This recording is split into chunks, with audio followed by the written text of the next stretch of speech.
Got my seeds in the ground, dirt on my hands. Sunshine's a partner, rain understands. Leaves reaching up and making demands. Green grows tall, sweet embrace. Cold in the bottle, cold on my face. High hops and cold tops, that's how we roll. Pull it up, drink it down, it's good for the soul. And cold tops, the vibes in control. Trimming the buds, a sneaky parade. Beer foam rising and toast to the trade.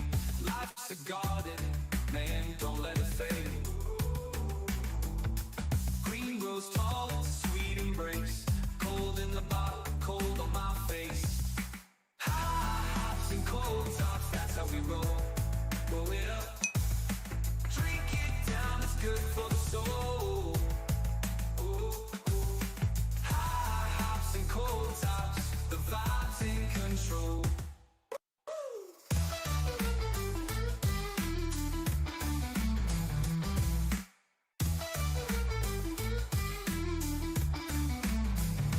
Trimming the buds, a sticky parade.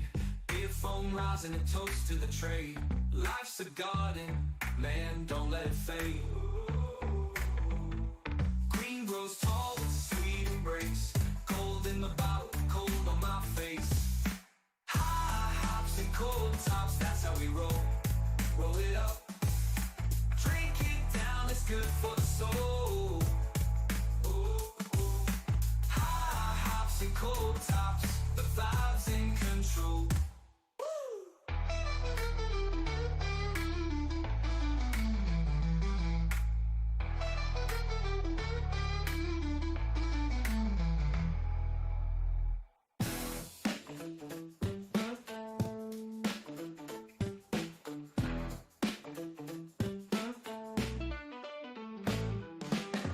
Sunrise creeping through my busted blinds. Plant rows glisten like dollar signs. Dirt on my hands, but I'm feeling clean. My garden's a kingdom, I'm the evergreen king.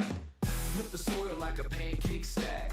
Smell the hops in the malt from my six-pack. Life's slow, but the grind. And now, Brutal Monkey grew this in his backyard off of some bag seeds. Sorry, not Brutal Monkey. Review, beer can in one hand, hose in the other. My plants are my kids, Mother Nature's their mother. Neighbors ask, man, what's that smell? I just laugh, that's success. Can't you tell? Cans clink, butts stink, that's the vibe. Sunday's a religion, and this is the tribe. The hops, the herb, the holy grail. This life's a story, we write it pale ale. Sip slow, grow fast, that's the code. Buds in the ground, dreams overload.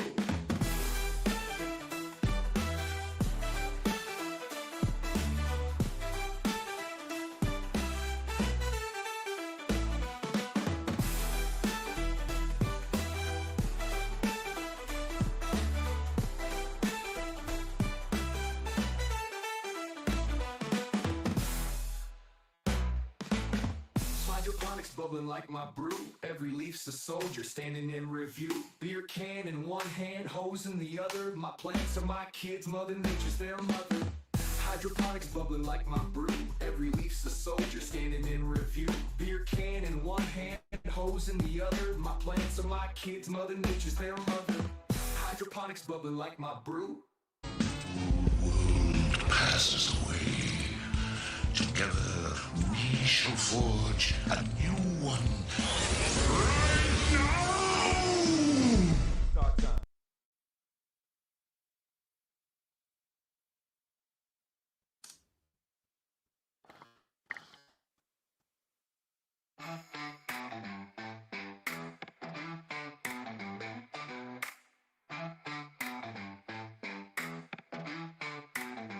Got my seeds in the ground, dirt on my hands. Sunshine's a partner, rain understands. Leaves reaching up and making demands. Green grows tall, it's a sweet embrace. Cold in in the bottle, cold on my face. High hops and cold tops, that's how we roll. Blow it up.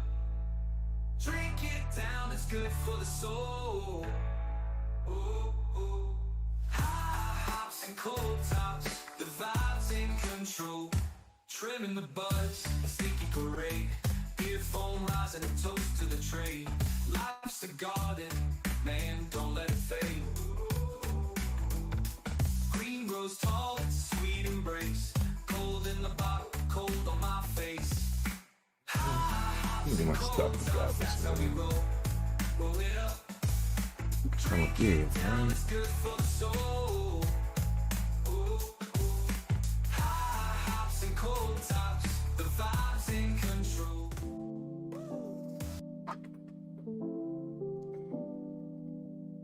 Bottom in my hand with a twist of fate. Lighting up the night, no room for hate. In a garden of green where dreams collide. Heavily drinking, heavily smoking, we glide. Eyes half closed, but the world feels bright. Neon lights flicker, we own the night. Sipping on courage while the smoke ascends. Grow variety show where reality blends. Pour another round, watch the shadows sway. In the haze of smoke, we lose the gray. Heavily drinking, heavily smoking, we know this is paradise, epic variety show.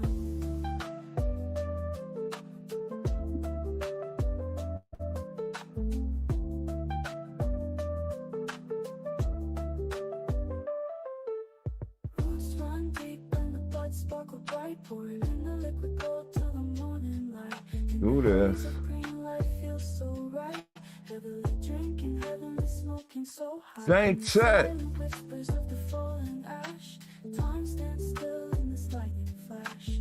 Glowing dreams like vines in the glow. Crafting legends at the Go Variety Show. Raise your glass high, feel the bass thump. In the smoky realm, let your heart jump. Heavily drinking, heavenly smoking. Yeah, we flow in this green utopia where the good vibes.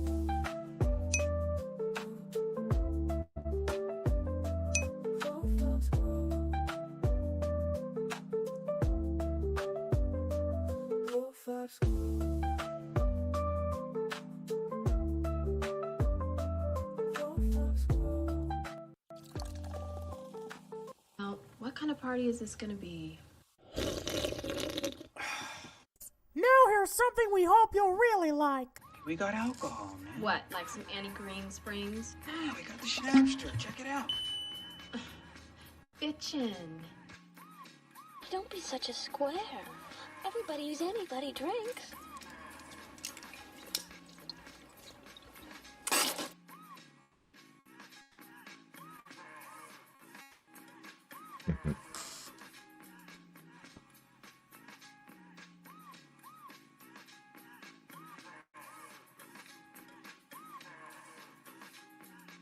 I don't grow them directly in the ground.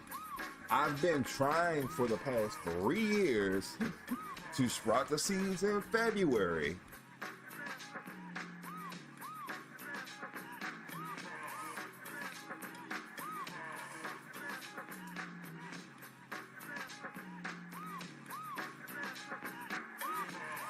How we doing there, fellow Cannabisians? Welcome to another Sauced Up Sunday. We are live on Kick, Twitch, Rumble, and the YouTubes. And now,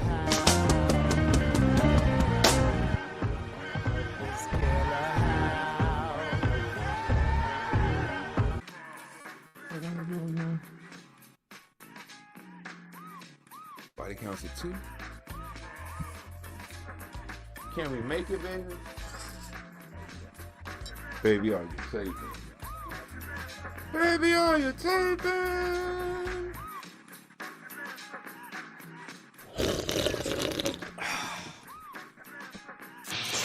Dead or alive, you are coming with me. Boom! How we doing out there, fellow Cannabisians? Welcome to another Sauced Up Sunday. I saw you out there, Dank Tech. Welcome everyone on Kick, Rumble, Twitch, YouTube. Hope everybody has had a great week. This is my chance to hang out with everybody and chill and relax. Laugh a little bit. then get some facts and react.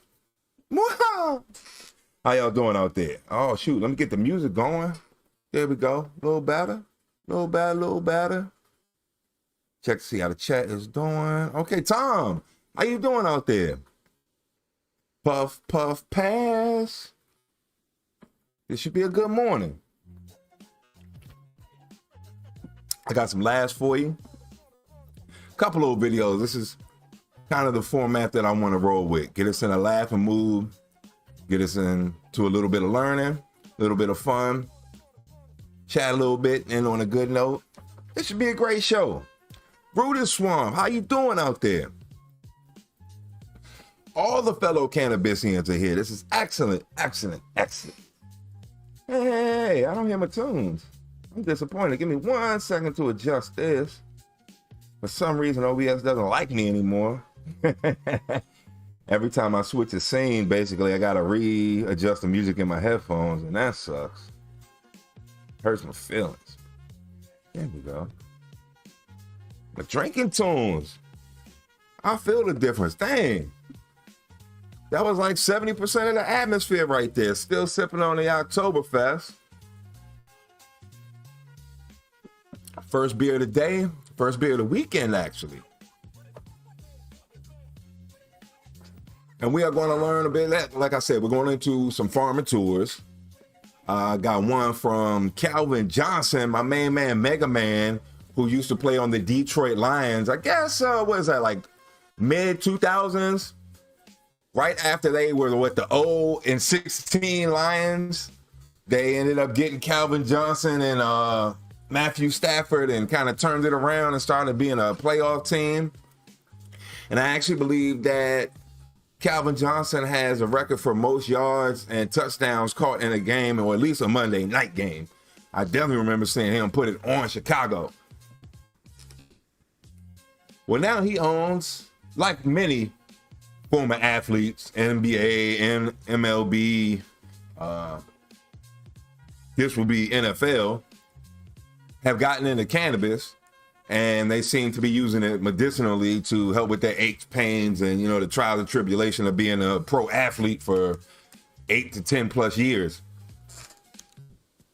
Then we're going to go out to the Emerald Triangle, and this video I wanted to watch a while ago, but it's a bunch of content creators, also farmers, who basically got together, did a little collab video.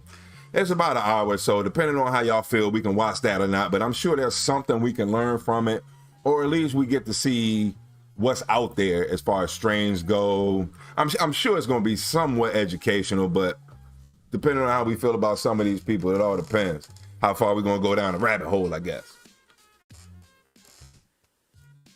Brutus Swamp, that's funny. The haze is doing fine in the rain, actually. It hasn't even started to flower yet. The thing I've noticed about the, I guess, land race or equatorial strands, I hope I pronounced that right, is that they don't even begin to get the, Kylaxes or pistils until week 8. I definitely thought something was wrong the first time I grew it. I was like, what the am I doing wrong? Are the lights not right? Are the lights not working? Because I first did it indoor before I brought it outdoor, just to see if the rumors I heard about growing hazes and sativas are true, that they pretty much like double in size. So if you start flowering at 2 feet, you'll end up with a 4 foot tall plant. And that's definitely true. It will double in size. So anyway, it's totally fine. It still looks like it's in veg. Meanwhile, everything else is getting flowers on it. Do I have some raw footage?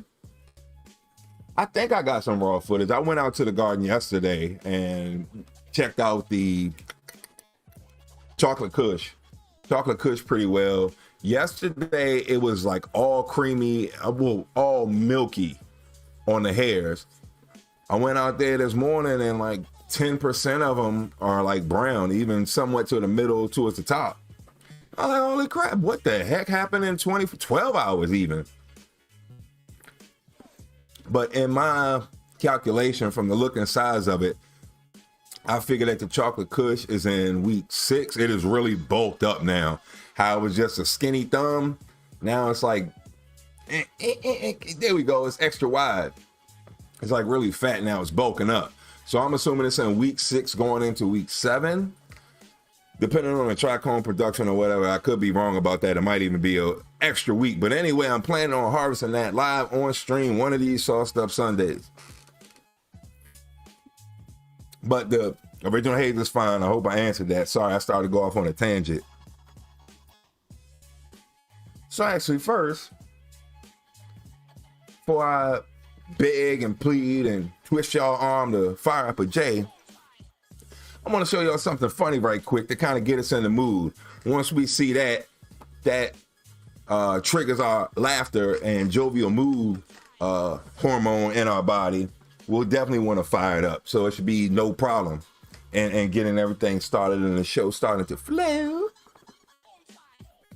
Nice. Okay, cool. But it's huge. Let me see. Now that you say that and you asked, I want to try and I was going to wait like a week to release a video, like give it an extra week of footage, but I'll try and hurry up and edit everything up by Tuesday, Wednesday, and get it pushed out so y'all get a good look at it. Maybe I just do part 1 and part 2 or something with the footage. But it's humongous. I couldn't hug it. Like, can you even see my wingspan? Let me back the freak up. Okay, so that's that. I need another half a body to like be able to hug how wide it is. And I'm guessing height wise, it's probably about 11 feet. Like, you know, it's like 3 or 4 little satellite shoots going up the main stalk as well. But that's about 11 feet tall. But the main base of it, I say, is about at 9 feet overall, like the bush part. And it's like the 3 to 5 little different branches shooting up for supremacy. West New York. Cool, that's cool. That is cool. I guess that's the part that's least talked about. The same way I guess like Western Pennsylvania. I just think straight up 95 anytime I think of what Pennsylvania, New York, I guess Delaware as well. Massachusetts. There we go. But now, yeah, let me get the video up. I talked all that trash. Right? Yeah. Talked all that trash. Let's get the video.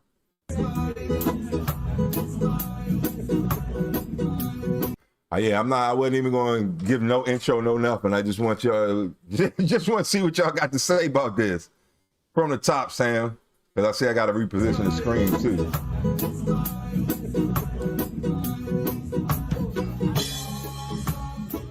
Who is this guy?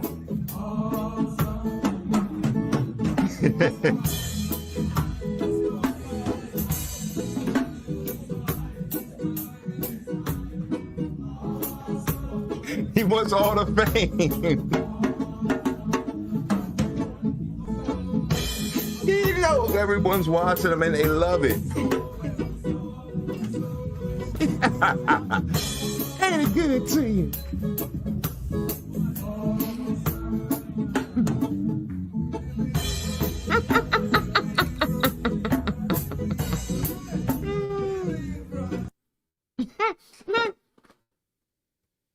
I wish Dad had more. He was about to lay it out. He was about to really give him the cymbal drum solo. How did that grab y'all? Was that all right? A quick little dose. It's still 13.5. Real 13 and a half. I'm guessing it's like at, what would that be? 12 and a half or something. That's probably at like not 12. I'm trying to say like it's more like 11 hours of daylight now.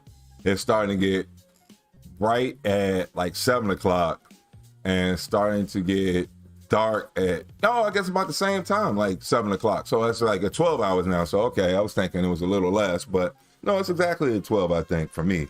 And now I'm at I guess not central, like northern Maryland, like right below the Pennsylvania border. I'm like a half hour away from Delta, Pennsylvania. Like I guess hour from like York or whatever, York, Pennsylvania. But okay, how was that? Was that funny enough? Dude was high on his own supply. He just knew he was the man. Oh my goodness. I've never seen a drummer like that. Like I'm guessing it seemed like it was a practice session. He was doing it in his room in front of the mirror more than he was like really in public. Move over, Tommy Lee.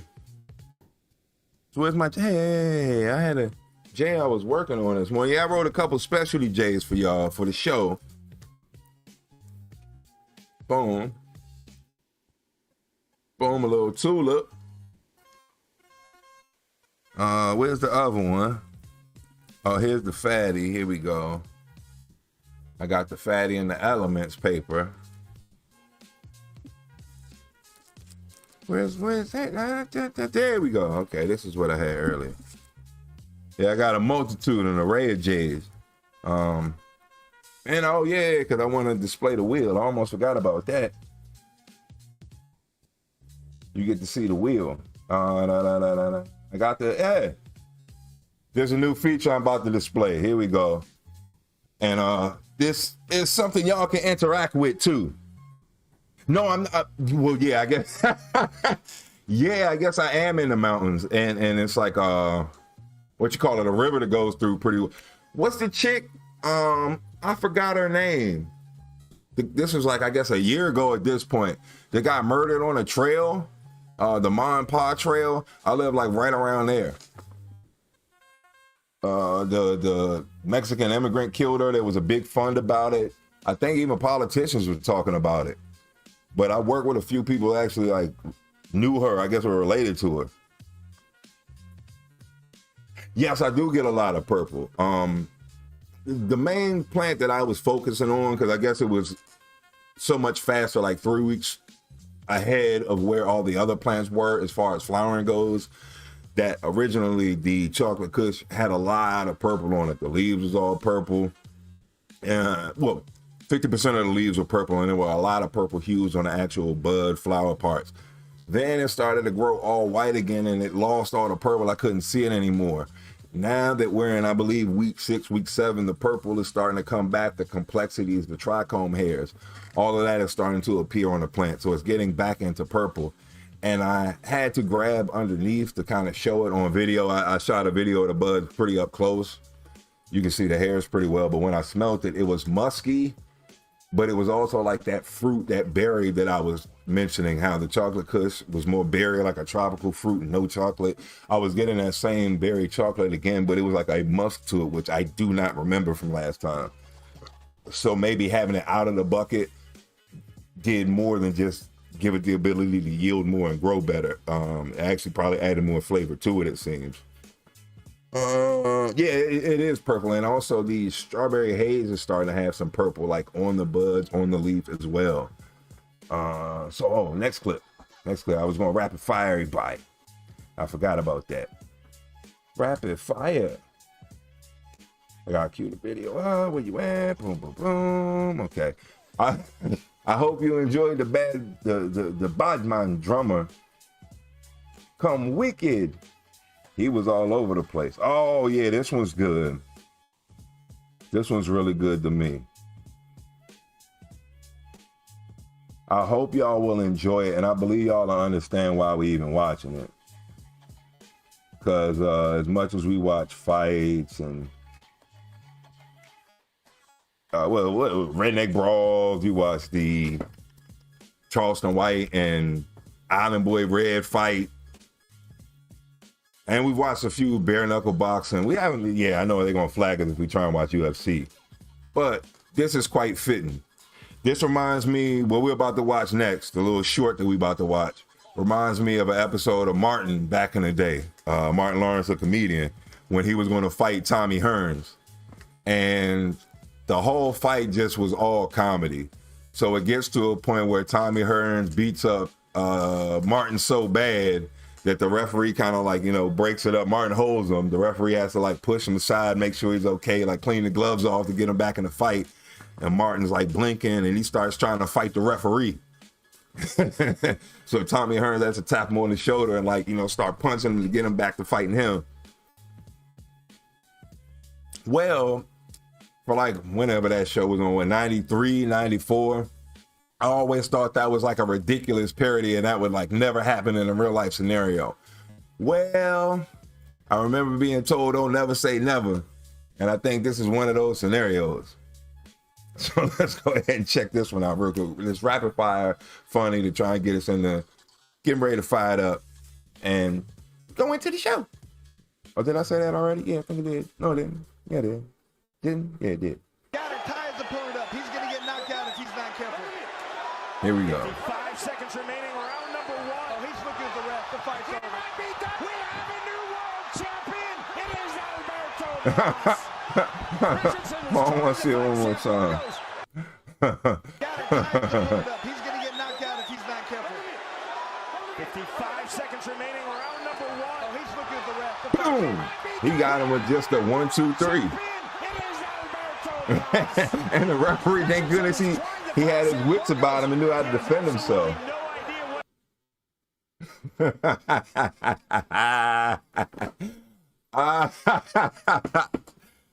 Oh, that was ridiculous. He ain't do nothing in the last, like, what, 10 seconds of the fight before the referee had to stop it.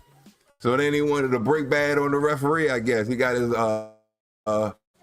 second win. His fight or flight kicked in. It was just on the wrong person. So if y'all all will follow along, I just lit mine up.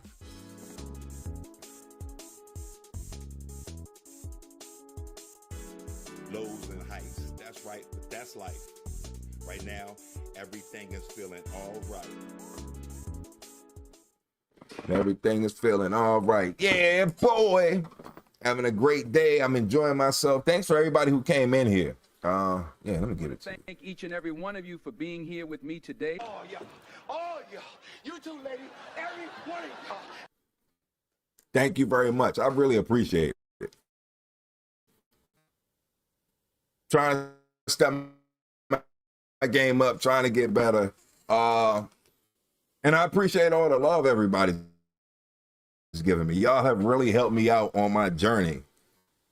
I have basically in the past 2 months doubled the numbers I had for years on YouTube, thanks to everybody. And I actually was able to apply for partnership for YouTube, but was denied. So I'm kind of pissed off, kind of upset. The reason they say it was for harmful content, I guess because I smoke on screen or drink beer on screen, but my main premise I say is to grow your own medicine is the whole purpose of all these shows. That's the common thread on every Sauced Up Sunday. And also the real purpose is to get to hang out with the fellow Cannabisians. All the people who watch my videos, it's a chance for us to chill out, be together, and kind of see what I see. Get to laugh together and have fun. Oh man, dropping frames. I know what's the problem.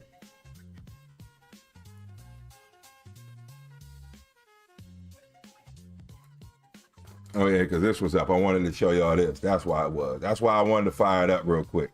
For the introduction of the Wheel of Flower. Boom. This was something I was working on the other day. Where's it at? Where we at? I don't see the Wheel of Flower. Oh, that's because that's not up.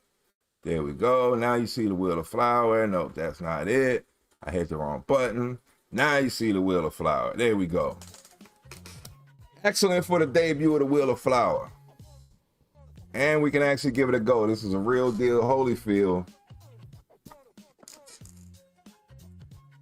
Where we at?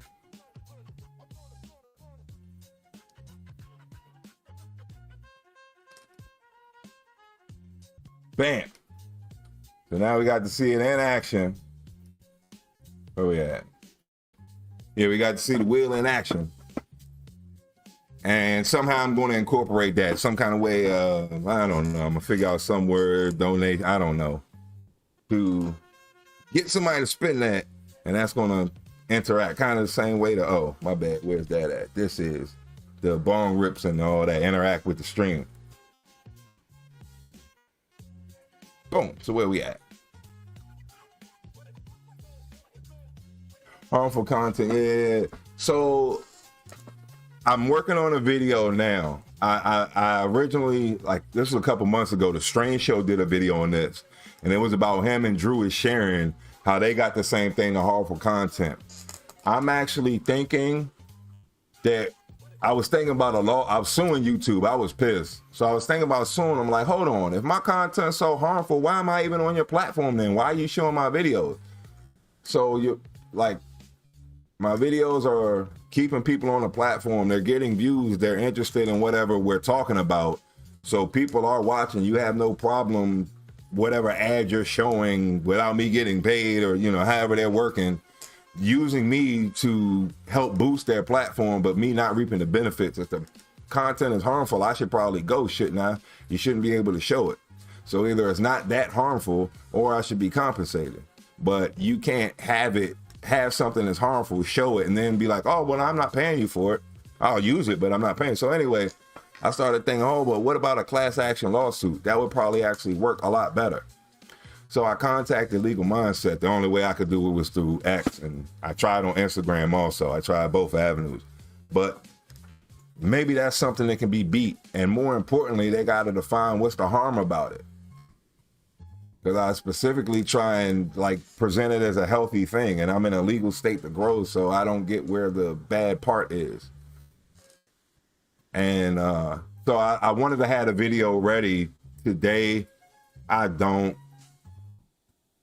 I'll probably pump it out after, you know, Monday or something like that, but it explains everything and you'll see. Yeah, I'll go further from it. But in my mind, I have grounds for a case.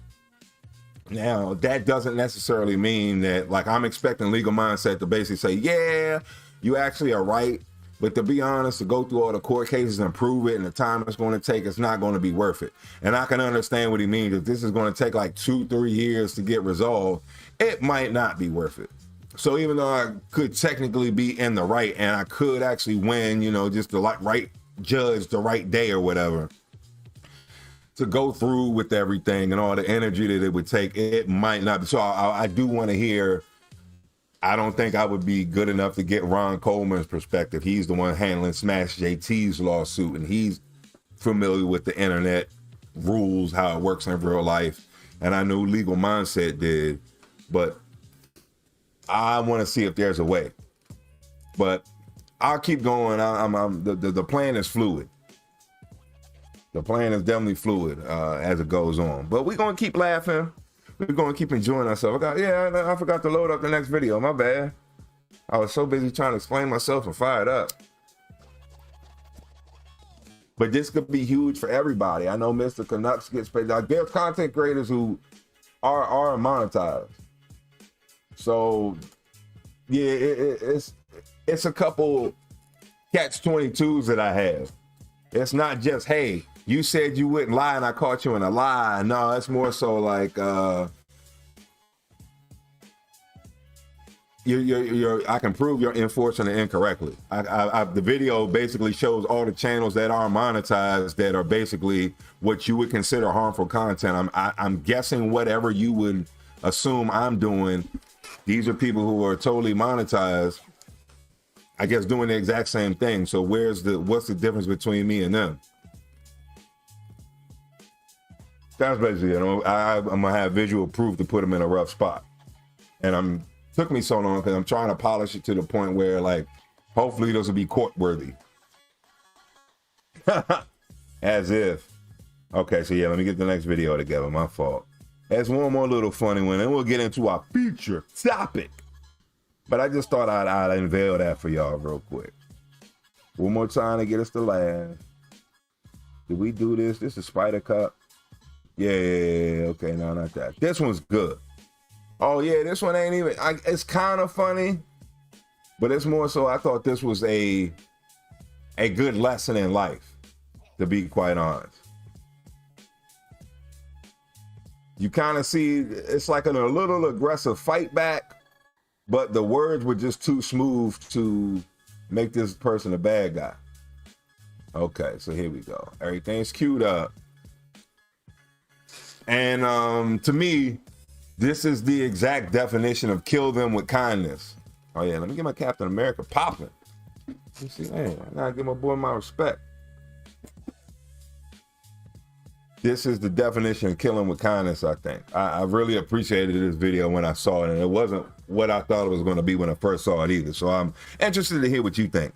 Label it as adult entertainment purposes only. Mr. Grow explained there's 3 levels of YouTube, so he has 3 different channels. Okay.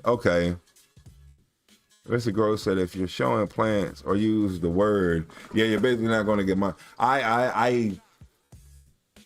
The only thing I didn't really know, I know if you show plants, I'm understanding now you can't say the words or any kind of little slang for it.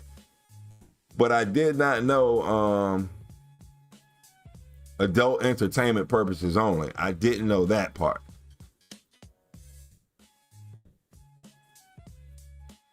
I gotta look at the Mr. Grow It thing. Rooted Swamp, thank you for that. Thank you, Tom. Okay, label it as adult entertainment. I tried doing that with a little intro, and it's still, and the other thing is, yeah, the videos are age restricted too, which I don't have a problem with, but shouldn't that save everything? The fact that you got to be 18 anyway to watch it. So if you're showing plans to using the word, okay. Thank you. Like I said, it's fluid. I'm still figuring it out. But thank you everybody for your concern. That's I really appreciate it.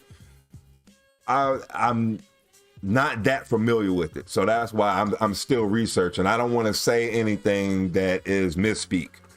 I'm just assuming I have grounds in my head. Legally wise, like the first thing I heard when I told, I guess, somebody who wasn't through the internet, and the first thing they said was terms of service. And I was like, I do understand terms of service. Like, I agree with you there. But the fact that they still have it on a platform, like if it's against terms of service, I shouldn't be on a platform, right? So it seems like you're ripping the benefits of my harmful content, and I'm not. I think it should be mutually beneficial. And I'm like, you know, that's what I think I'm looking into, and that's like really all that I'm going off of.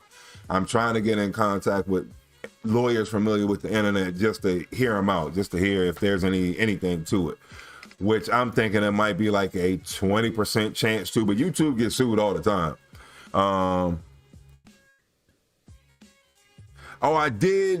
They took a video down because I pulled up the website. I made a video about where I get seeds from and was like pulling up the website live, and yeah, so that I didn't even know that at the time. That's how unfamiliar I am with the terms of service.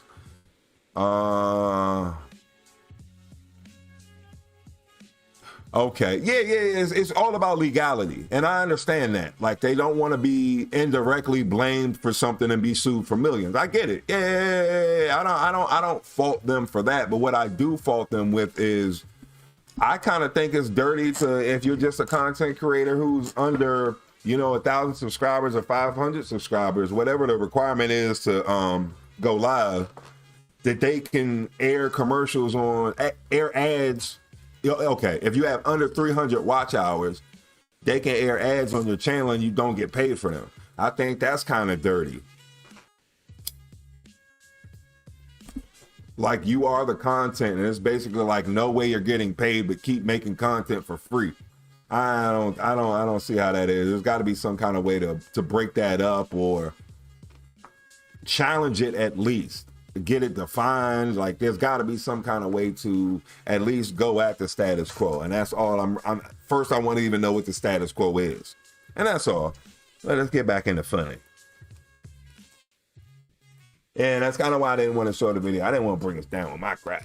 I'm still trying to be happy. I'm still entertained. Like, I kind of knew this in a way anyway, so it's not as devastating, but it still kind of hurts to see, like, wow, I went from like, 303 watch hours a month to now it's at what, like 5? It's like 500 watch hours, 499, 499, 489, 489, 490, something like that. The views went from 3.2 thousand in a month to now it's what was it 77.1, so it's like double. So man, thank y'all. That's why I'm so happy. I try and look at it the happy way. Like now you're getting exposure. Like, okay, you're getting paid in exposure, I guess. Yeah, like being on TV or whatever, singing on Good Morning America. Yeah, you're getting paid in exposure. So singing at the Super Bowl, yeah, you got to pay for all that. You just getting paid in exposure, baby. Thank goodness we gave you this platform, which is cool. So now I just got to figure out what to do with it. What you gonna do with it? Now you got it. What you gonna do with it? And that's all. So let us get into the third and last little funny warm up, get into the show segment, however you want to call it, the intro portion, and enjoy ourselves a little bit more. Come on, baby. I came in here wanting my fried chicken. I want it on time. Look, calm down a little bit. We're in hall right now. Respect everybody, okay? Yeah, I'm respecting that. Okay, you can hear this. Saying if you can pick it up a little bit. Your volume and your energy's off right now? My energy's off? I just wanted my fried chicken, my guy. Do you hear this? Dude is like trying to rush the line, like speed it up. Hurry up, man, I'm hungry. I'm trying to order food and get out of here, basically. And it's like, you know, hey, calm down. You basically like hypoglycemic right now. You ain't yourself, so just chill out. And in fact, I want to go back a little bit. I came in here wanting my fried chicken. I want it on time. Yeah, he's very hostile. We're in hall right now. Respect everybody, okay? Yeah, I'm respecting that. I'm in Harlem. I'm just saying if you can pick it up a little bit. Your volume and your energy's off right now? My energy's off? I just wanted my fried chicken, my guy. Let me talk to you. Let me talk to you. Talk to me. No, come here. Now see how big dude is, though. Watch it now. You're in the hall right now. Please be safe. And how you do that is respect everyone with your words, okay? You understand that? Now I'm here to serve you, okay? And I will serve you. But you can choose how I serve you. Let me take care of you, all right? What you want to eat? Whatever you recommend. I got you. Thank you. I'm sorry about that. Wow. I love that. He killed him with kindness. That was so cool. Now, he was a big dude. That made a huge difference that they basically was looking eye to eye. So I do agree. And he did like give him the little Wahoo McDaniel chop, the Ric Flair chop to the chest. Woo! But once he kind of, that was kind of like, you know, I can't piece you up. That's kind of what that was about. I get that. But the way to respect everybody is respecting them with your words. Like, I will serve you, but how I do serve you depends on you. Like, you know, just chill out. What you want. And he was so stunned that he thought he was going to get, like, go to another level that he didn't even know what this, like, whatever you recommend, I'll do. Like, you know, so now there's a layer of trust. That was an amazing way to handle that. I love that so much. Because every so often I do get upset. But then also I'm the aggressor in that situation, and I'm also the diffuser in that situation. So it was interesting to see both sides, both dynamics of it. What you call it, the dichotomy of it. So, I mean, hold on. Let me cue up the next video. Because I did promise you some learning. That was the laughing part. Now I'm promise you the learning. It gets to the learnings. Where we at, baby? Oh, yeah, it doesn't go straight to the damn window I want. What did I even promise? Oh, the farm tour. Excuse me, I'm so sorry. That was rude. I should have muted the mic for that. That was dumb. Yeah, we're going to watch my boy Megatron. I can't help it. I'm excited. I'm excited.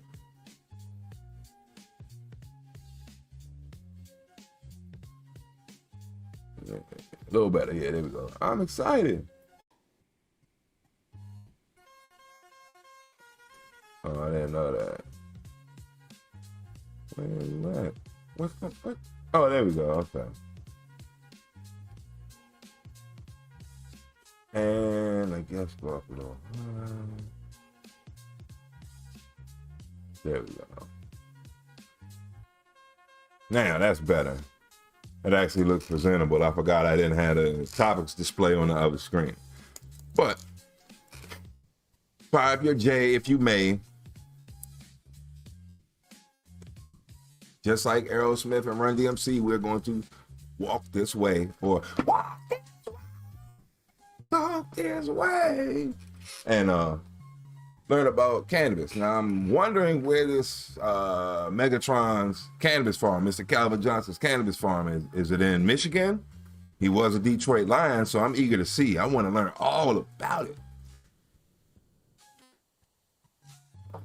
And I understand it's commercial cannabis and all, but the thing about athletes is they might be going after specific strains for different effects, and I'd like to hear what they are and just what even got them to be that bold, because a lot of people want to go into announcing and yeah, you start selling weed, that ain't about to happen, champ. So what made you go so hard and delve your millions of NFL dollars into a cannabis facility, Mr. Calvin Johnson, sir? I'm very curious. So, oh yeah, before we go into that, let me see. Oh, thank you. Mias, hey, how you doing there? Cheers. Thanks for coming on in, I appreciate it.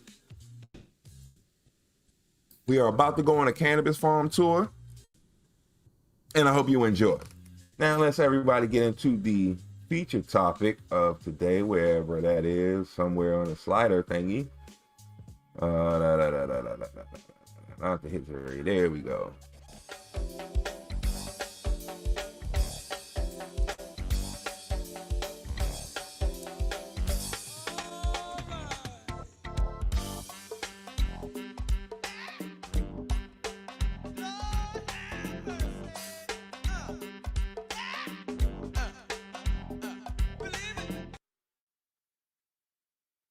So on to Calvin Johnson's Cannabis Farm, shall we? Calvin, what is your experience with cannabis? When did that start? My first experience with cannabis came when I went to college. I grew up in the South. Georgia Tech. My parents were really against cannabis. When I went to the NFL, you could get any medicine that you want. You know, from any kind of synthetic, opioid, whatever you needed, it was readily available. And I saw people take advantage of that. I saw the dependency that came with that. Didn't want that to happen to me. When I played ball, cannabis was a big part of it. You know, whether it's from helping with the insomnia and not being able to sleep, helping you to wind down after competition, after practice, or even helping you to push through the burn pre-workout. It's crazy to hear that you were using this as part of something that would help you work out. Now, he said in college, actually the whole reason I know of this person is, as I said before, I was a barber. As being a barber, TV's on all the time in the daytime. Happened to be the combine. Happened to be Calvin Johnson there. And like one of the barbers was from Georgia. He lived in DC, moved to Atlanta for some reason, and then came back like 3 years before I met him. So anyway, it was like, oh, dude's from Georgia. He from Georgia Tech, man. He's 6'8". Let's watch this dude. So we watched I forgot what he did. Maybe it was a catch drill or something like that. And then they asked him like on the spot, do you want to run the 40? And he was like, well, yeah, if you got some shoes. So anyway, they got him some shoes and he ran a pretty good 40, but he was like 6'8", 240, something like that. And the dude from Georgia, the other barber I was like, watch this dude. He's going to be a beast, I'm telling you. So I always remembered that from that day, being in the barbershop, watching the combine, like the college athletes working out to show what they got to get to the NFL.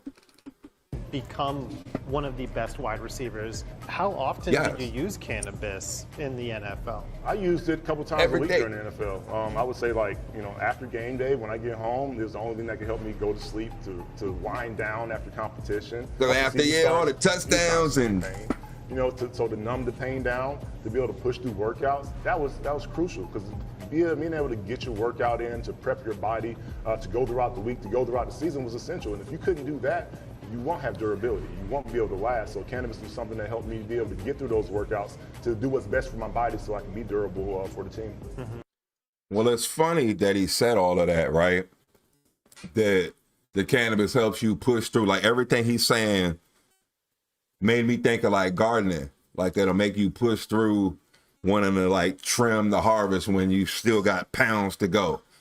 What'll make you push through and I guess go out in the rain and still examine your plants or chop down your plants, add the amendments to your plants? Like, because I do natural farming, that's pretty much what they recommend you do. Right before rainfall or after a rainfall, basically put your amendments into the ground, your solutions, so that it can penetrate the soil. And a lot of times I'll get caught out in the rain, but that's what helps me, I guess, get the smells and the colors that I'm getting towards the end of the season. So every little step pays off that you do. And what he was saying about the work ethic of football made me think about the work ethic of growing. Because I know all of us in here is in a similar situation. That's pretty decent. And I appreciate it. Let me check the chat out real quick. I hope this isn't boring, y'all. Yes. Yeah, I hope this isn't boring, y'all, but I'm finding this fascinating, his whole mentality and how that can apply to growing. Well, tell us about the brand Primitive. I mean, even that name. Primitive? Elevated Wellness. Primitive. Where does it come from and what does it mean to you? Yeah, we call ourselves primitive because for thousands of years, people have used cannabis. So by definition and by nature, it's primitive. Okay. That's why we call ourselves primitive. It's the original medicine. And, you know, like I said, there's a lot of good and a lot still to be uncovered about it. Mm-hmm. That was one of the best answers. Oh, he definitely went to Georgia Tech. He didn't give no athlete answer. That wasn't Michael Vick talking. I can hear that was somebody who knew what was going on. What a sales pitch. It's the original medicine. We learn so much from it, and we still need to be learning. Boom. What sound bites you getting out of him? Just like the NFL. Woo, let's go, baby.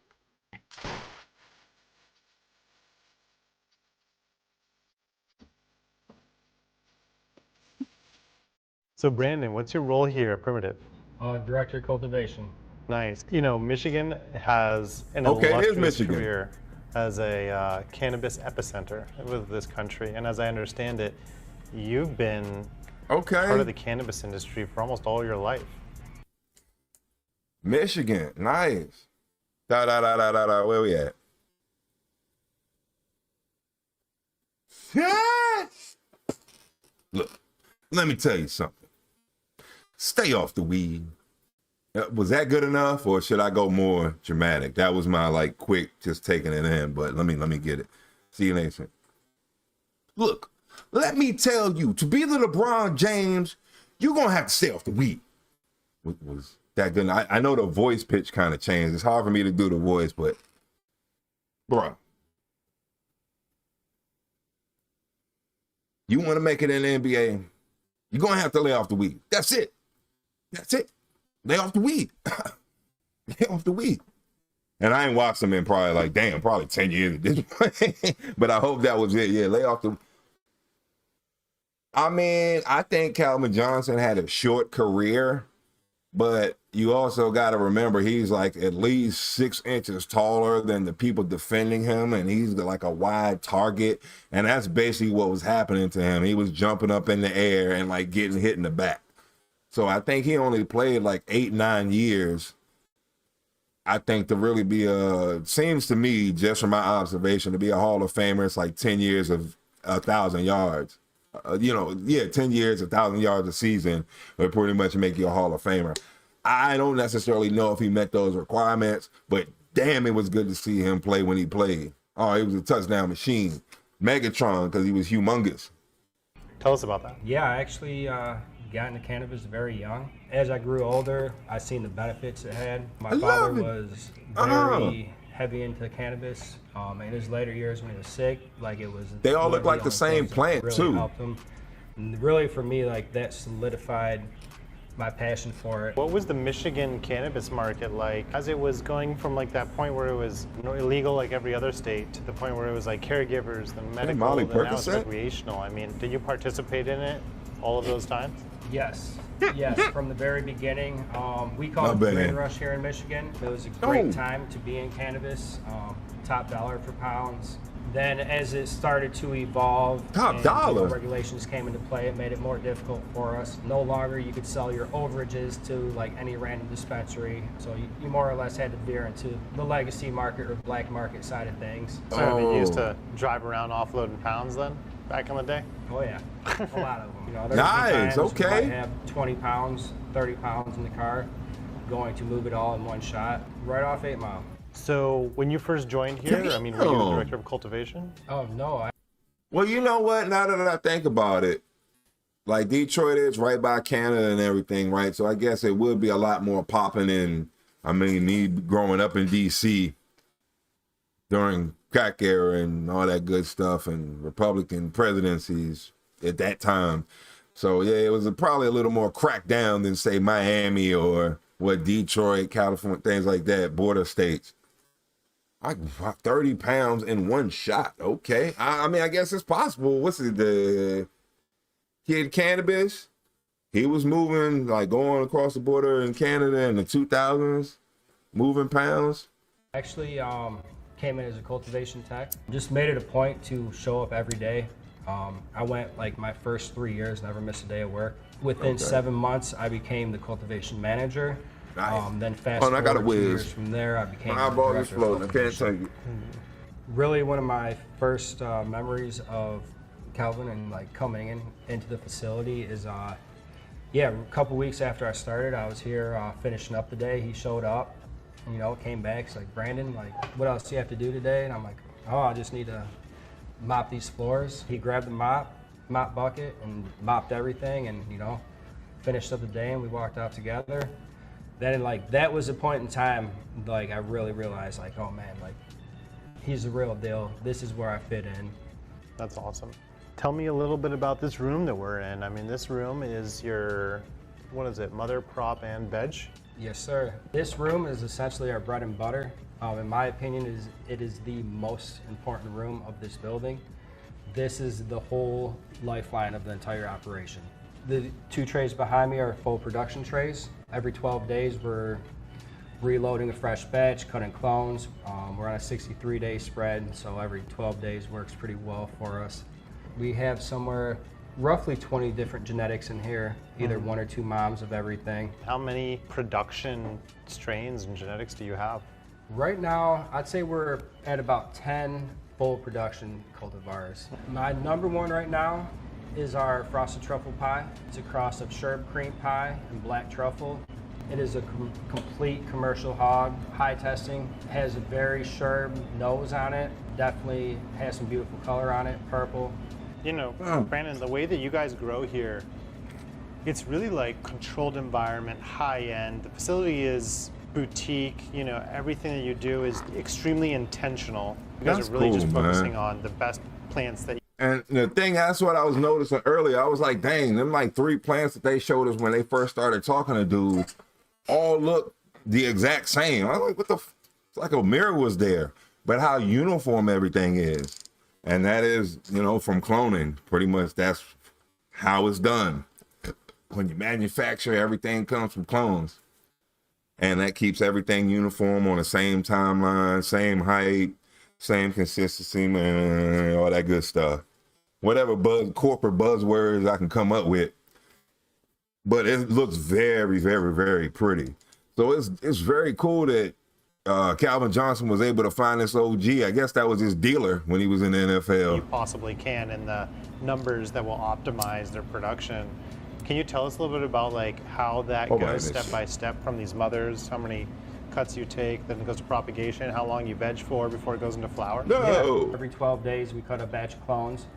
So for each batch, we start with 78 cuts. Out of those 78, we pick the best 60, so like the fastest to root, the healthiest, most robust. From those 60, 51 make it to the flower room. Most of them are domed for upwards of a week. Obviously, you have to harden them off, so you know you're coming in daily, maybe once, twice a day. You're pulling the domes off. The hardening off process, I feel like, is the most important. It sets the tone for the whole run. Healthy clones produce the best results at the end of the day.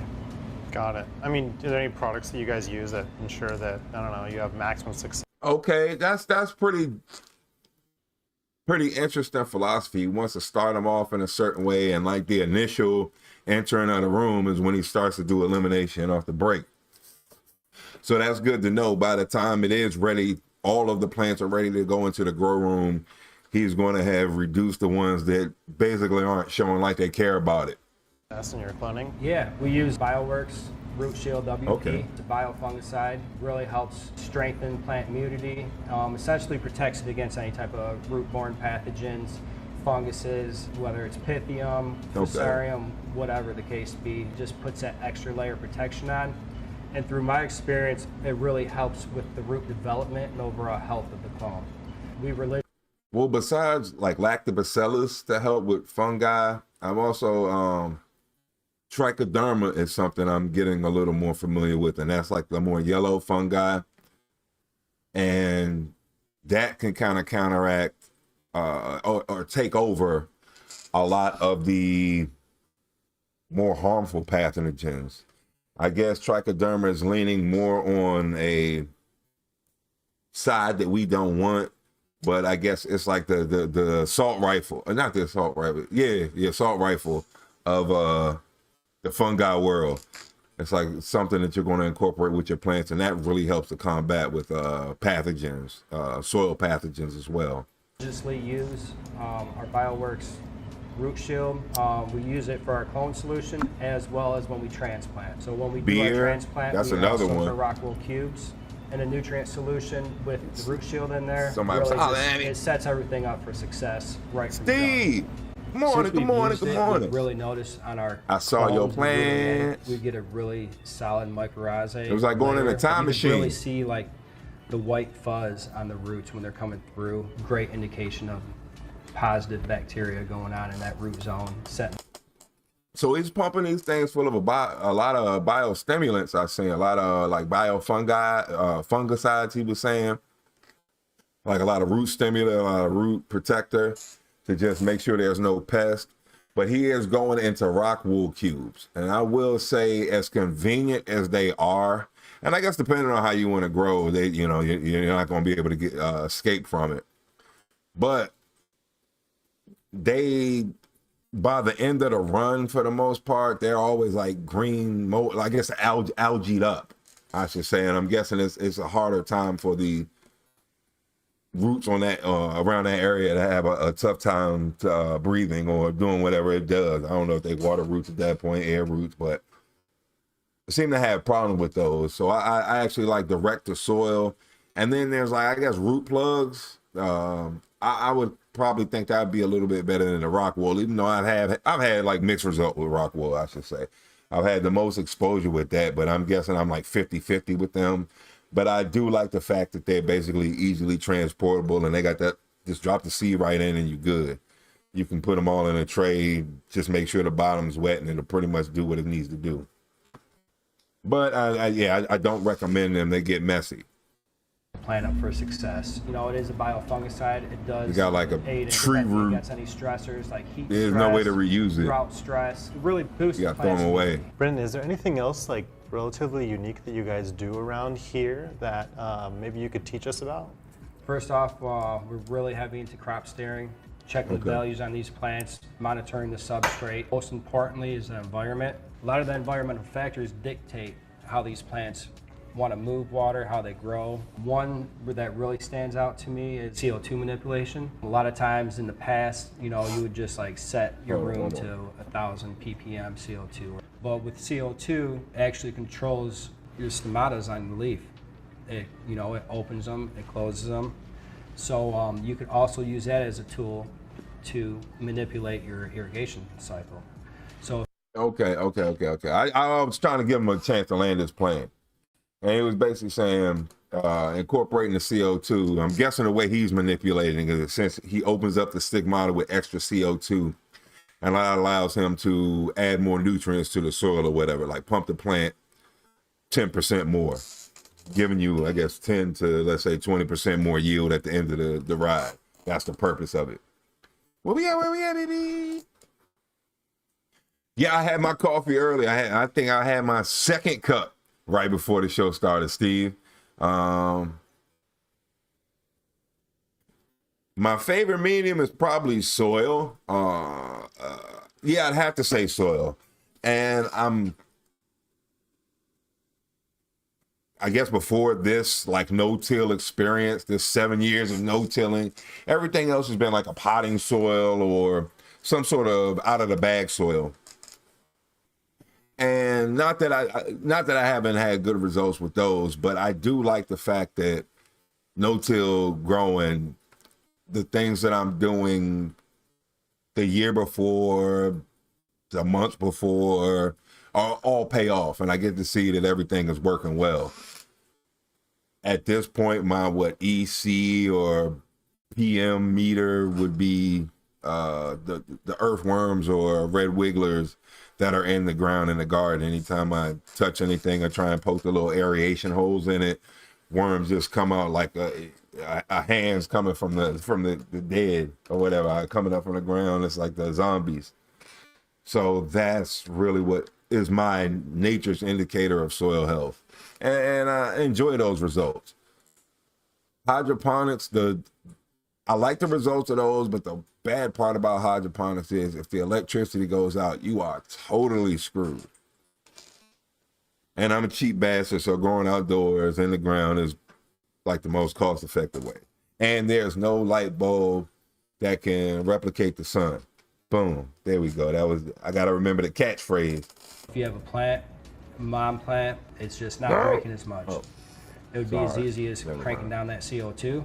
It will open up those stomatas because it's in search. It wants to pull that CO2 in. When those are open, transpiration goes on. It moves that water, and it's a way to steer your plants and correct your watering. Thanks for showing us. Really lollipop. We're gonna hop over to the flower room next door.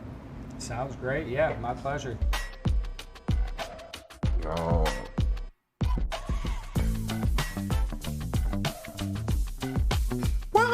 So the primitive team told me they heard someone counting money by the HVAC that just happened to be lit up by our camera guys. Absolutely. I'm a big fan of the show. Sorry, I just kind of I just break into grows and I just give them free money when I see energy efficient equipment. I just have the Kool-Aid man type of power. I just break through the door and give hundreds of thousands of dollars.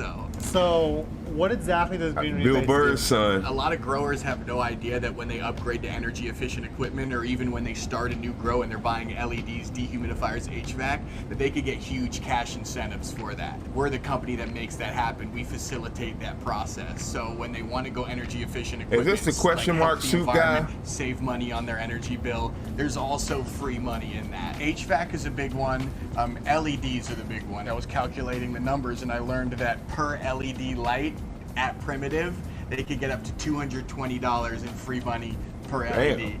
You're gonna be going all across the state, dropping money off. Yes, and now, oh damn, I guess I shouldn't say that on the live stream, hence they already gave me the harmful content. But I would really grow on this scale if it was lucrative. I don't know if this is still possible, but I remember about 6 or so years ago. Hold on, let me crank the music. Let me get out of here, actually. No, because that's going to freak this up. Yeah, if I switch scenes, it's going to start this from the beginning. Okay, so, hold on. I'm trying to play music. That was the whole reason of going to the next scene. So let me get this together. Boom, okay. So, about 6 years ago, there was a lady in Canada. I forget what province it was. I don't know if it was Ontario, if it was Quebec, Nova Scotia. Like, I'm not sure. Ontario. I'm not sure which province or what. British Columbia. What's it? Calgary. Yeah, I don't think it was. But anyway, she was able to turn her garage into her cannabis grow operation. She had everything scaled out to where it could be cleaned in a sterile environment. She produced the amount that you would need to sustain yourself and keep the license for it. If you could do something like that on scale, I would go for it. But I don't think it's that way anywhere in the United States to where you could literally be a craft grower, because that's the license she came under. Specialty grower, what you call it? Craft grower, craft cannabis grower.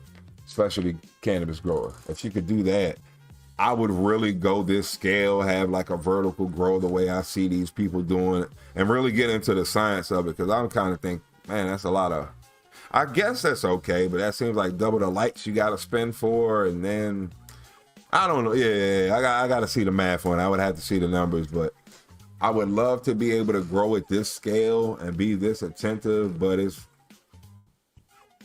the only benefit would I just had more weed I'd have to smoke eventually.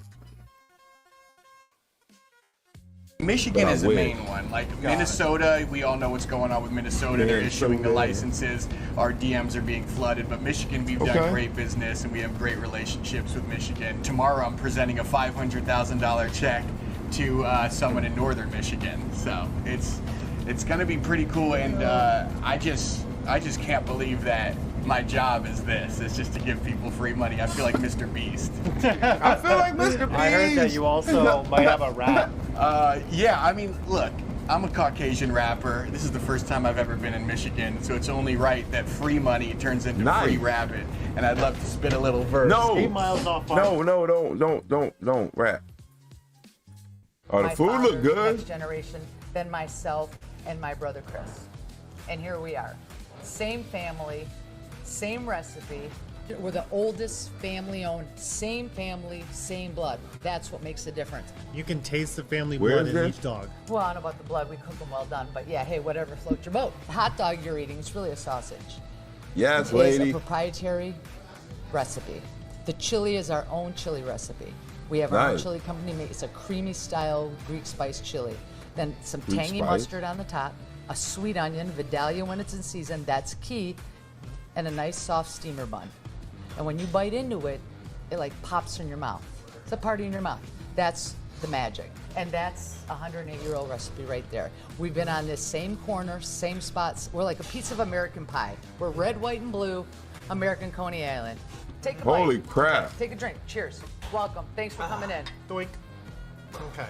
Oh, You're man, gonna hear she that snap when scares you bite into me. That recipe. There's a lot of history there. Let's see. It's a life-changing experience. Life-changing experience, and trust me, it is. You'll see. She took the show over.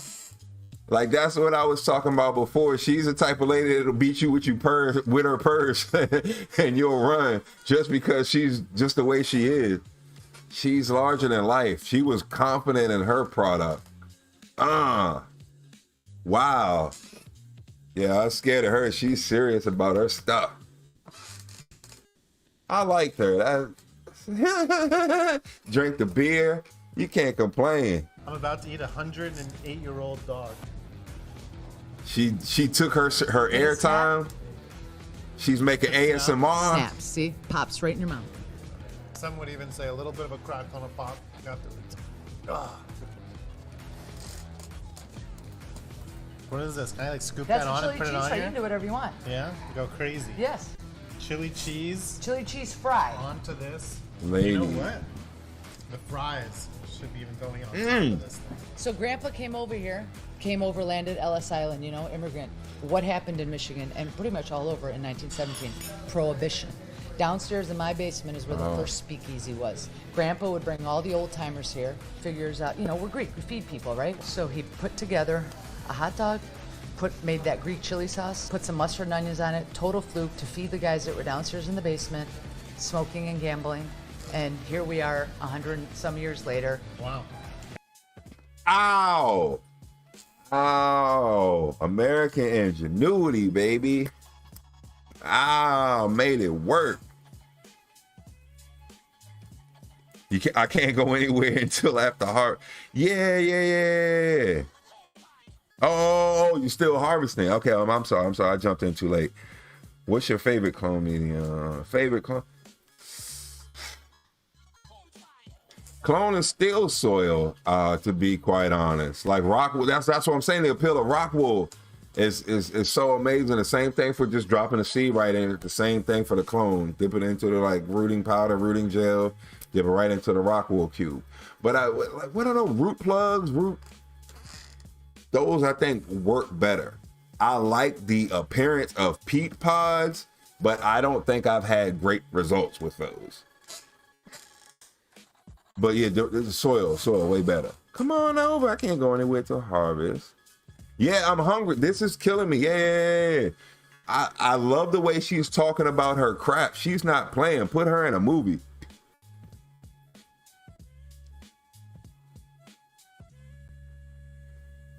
Nice. So on Thursday is your birthday, Steve? Salmon River, but can't trust the neighbors. Okay. So what are you going to do then? I understand not trusting the neighbors. I went through that a couple times. You see my shooting woes. It has the same roots as cannabis. Went through prohibition. And then This is fitting though. It's food and weed. That's good comparison. Good job. So just like her forefathers, she fed the drunk people. He fed the drunk people with his food upstairs. She is feeding the cannabis people with her food present day. Like great grandfather, like great granddaughter, or whatever the hell she is. Maybe great. I miss her a couple greats. She said 17 something. Cannabis cultivators have a new pesticide tool in their arsenal, EpiShield. That EpiShield American is a miticide and ingenuity. insecticide based on a proprietary blend of essential oils, and it delivers up to 53% higher mortality rates on mites and aphids compared to similar products. Oh while using 10 yeah, times lower that's application right. rates That's with what you no mean. restricted Oh entry me interval dummy. or pre-harvest Oh interval. me so EpiShield dummy. lets you continue your Oh me so cultivation without dummy. interruption. You can spray up until the day of. Oh yeah. That's what you meant. When I read that, I took it literally like, oh, you want to go to Salmon River, but you don't trust the neighbors there at the Salmon River, like the people around it. Because at least for me, there's houses pretty much everywhere in Maryland, like right outside of the state park. So I guess that's like expensive stuff for a small piece of property, but it's surrounded by houses. So I thought you meant something like that because you were going to smoke or whatever at the Salmon River. Oh no, you mean yours? And hell yeah, I don't blame you. You don't have a mastiff yet? Get a dinosaur? You ain't get a rhinoceros to chain up to the tree and ward off any visitors? What's it? Hold on, what's the shit they be using in what's it, Thailand and Camel? Get a baboon. Get a baboon and tie him to a string. Like I guess it's hemp rope. Get a baboon and it'll rip the shit out of whatever the hell comes around. That's their version of guard dogs over there, the baboon. So that's what you need to invest in.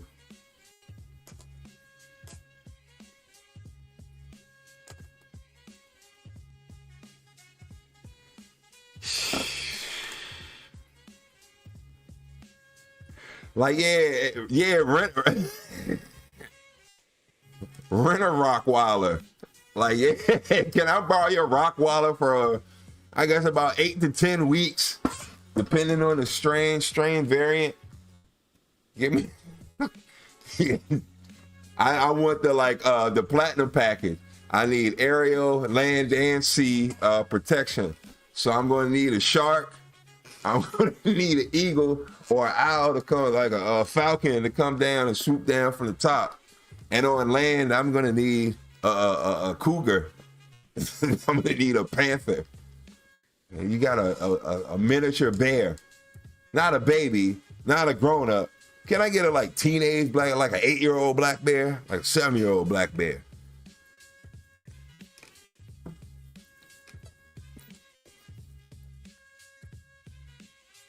Okay, so that would be cool. Yeah. Actually, to be quite honest, I can only imagine the baboon thing is like the most realistic thing I said. Like I can only imagine. Like I'm guessing baboons are pretty savage anyway, especially the ones that flip their gum up. Is that what happens? How you see their teeth? They flip the gum. But I can only imagine how the conditions that it's probably under to make it more mean, perhaps, like the way people fight pit bull dogs and do stuff to it to make it meaner, like lock it in a closet and feed it gunpowder to upset its stomach was another one I used to hear to make it just miserable and angry and ornery. It's ornery because it's got all them teeth and no toothbrush. A fighting rooster, yeah. The one from Family Guy, but as Boba Fett. You need that rooster, yeah. The chicken for Family Guy one. I need a fighting rooster. Yeah. A goat, like a ram. Like what else? We gotta harvest here. If we're gonna go do this nature thing, we gotta do it all the way here. We gotta go all out and really mean it. So what else can we harness? Like the animals from Avatar. What other beast can we conjure up? Or we need a warthog. Yeah, ain't that the boar thing that would tear up the moonshiners when they would go in the woods? So yeah, we need a wild boar. We need it all out. We need deer. We need caribou. We need bison. Yeah, because they like all form a herd. When they get cold, they all like circle each other. I think penguins do the same thing. They all get in a circle, and whoever's in the middle basically gets out and goes to the outside, and all the ones like keep pushing in. So they basically keep a like certain amount of heat, I guess. You go from 70 to 50, but you stay within, I guess, 55 the whole time, body-wise. But yeah, you need one of those to just shield around the plants that you have, your little garden plot. Yeah, here we go. Yeah, we get applications. What's the thing? Yeah, what's the dudes who had the tigers? I know they ain't doing nothing now. You can probably get a tiger cheap. You can probably get a tiger real cheap. Shoot, 15,000 for a used tiger. For an old tiger. Used tiger. Yeah. Check out the paper and check it out. And your plants vibrant and healthy. Read the half-dozen third-party university trials to see how well EpiShield works for yourself. Find them on the official. I got it. Boom. Kangaroo. I got to hook up on the kangaroo. Yeah. Kangaroo will probably do it. That's the all-terrain, the apex predator that you need to protect your garden. Page at growershouse.com or in the description below. Tasmanian devil, a badger. You need a honey badger. A wolverine. So Ian, what's your role here at Primitive? I'm the cultivation manager here. Okay, cool. Nice. How long you been here with this group? I've been here 2 years. I've had a strong passion for growing, everything from annuals, perennials to... Why are they so polished though? That's really good. I guess because Calvin Johnson's there, they probably had to do a lot of press and they've probably been prepped on it. But they are really good. They all speak very well and assertive, and they have some really good PR statements, is what I'm trying to say. Cannabis for a long time. My parents owned greenhouses for 30 years. I was able to put my passion for cannabis into play commercially. Boom. Handbags. Brandon said that, alligator jail. That's what you need to do. Okay. Yeah, you need to call the people who make the maximum security prisons. You need a watchtower. You need the 3 series of fences that are like razor wire, so they gotta have 3 fences to get in. And like the shotgun dudes with the rubber bullets. You're gonna need the dogs to be sicked on them, and like the metal door that closes like it's Nazi Germany. I will say farewell to you. Goodbye, Mr. Wong. These flower rooms like the back of your hand, so why don't you tell us a little bit about them? Well, we have 5 flower rooms. There's 4 benches per room. Yeah, come on, man. Stop being lazy. Just Google it. I'm sorry. I couldn't even hold that in for a second. Motherfucker, it would be cheaper to buy 2 jets than to buy the shit that you talking about for a security system.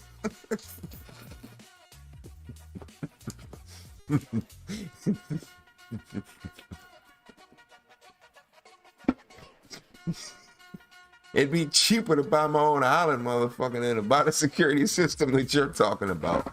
Or just go get a fucking baboon. What's the big deal? Get a fucking Wolverine, get a Tasmanian devil. Then open up a zoo, recoup that money back. More money, more money, more money. We usually have 51 plants per bench. Yeah, that sucks. To be sure, because I'm making jokes, but like to be all honest, I forgot about that. I really, really did, and that sucks. Like this is what makes that so bad. Is that you really can't go anywhere until harvest. That something happened, you're just waiting for it to happen again. So I feel for it. So what? I wouldn't say. I mean, the dog is a big thing. That's like probably your most practical bet is the dog, because it's actually going to do something. I mean, video cameras aren't going to like, halt, stop there, thief. It won't do that for you, but the dog kind of will. And to make you spend even more money that you probably don't want to do. But this was what, speaking of the lady in Canada, what she had to do was basically put a fence around the garage and I guess like the driveway into it. And because she already had, they weren't guard dogs, but because she already had dogs, like she had, you know, I guess they went in height. What was the big dog? It wasn't really shit. And then she had like a German, no, not a German. Yeah, hold on. A German Shepherd. What's them shit? An English Terrier. That's what I'm trying to say. That was a small dog. I forget what the middle dog was. The dogs weren't really all that, but the fact that it was 3 of them added to her security system. So she had to get fencing around it. And I don't want to necessarily say do that, because that shit might be $25,000 now. I have no freaking idea. But I'm guessing closer to the house. I don't know what the like self-defense laws or whatever, like at least for, I think everywhere, once it's outside of your house, you basically don't really have as much power as you do inside your house, even though it's still your property. But like my main thing would probably be to relocate. I can't help you now, which kind of sucks. It kind of hurts. I like to somewhat have immediate solutions, but there's nothing I can really say to that.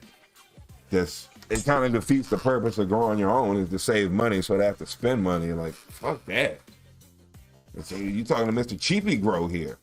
Mr. Cheapy, hey, Cheapy, how you doing, Cheapy? But you want dirt? But you want to leave, right? You don't want to buy. You want dirt. You want dirt. You don't want to buy. You want to leave. You want to make own. You do your own thing. You make you happy. Yeah. Cheapy. Yeah, that's me. Pretty much, you know, use the water I use to rinse whites off to like, oh, that's gonna be my fertilizer for the year. Oh, these weeds in the backyard, let me put that in a bucket of water here and use that again. Oh, these coffee grounds, shoot, that's perfect. Give me the scraps, like what Back to the Future, just throwing anything from the trash can into it, it'll work. Pour the beer out and use the can. Banana peel, it all goes. Oh, cheapy, oh, you go cheap, you know, buy fertilizer, you won't buy store, you know. You don't need store. You don't need the Amazon. You do yourself. You buy buckets. You do. 4 dehumidifiers and humidifiers. That's something I gotta remember, because I'm going indoors this time, so I gotta remember. Flip. How you doing?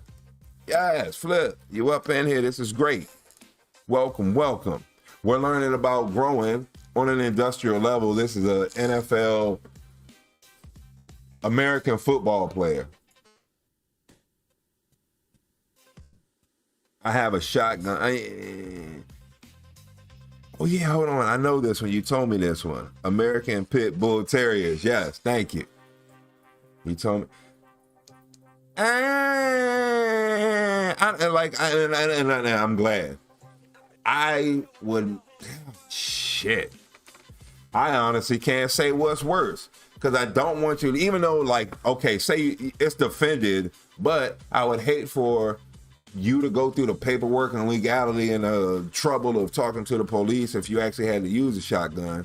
And the same thing with the dog. I would hope that, like, from some incident, they're not talking about putting one of the dogs down. Because in DC, stuff like that happens kind of all the time. Prince George's County has banned, a county in Maryland, Prince George's County has basically banned the ownership of pit bull dogs, because people would pretty much sick the pit bulls on the police.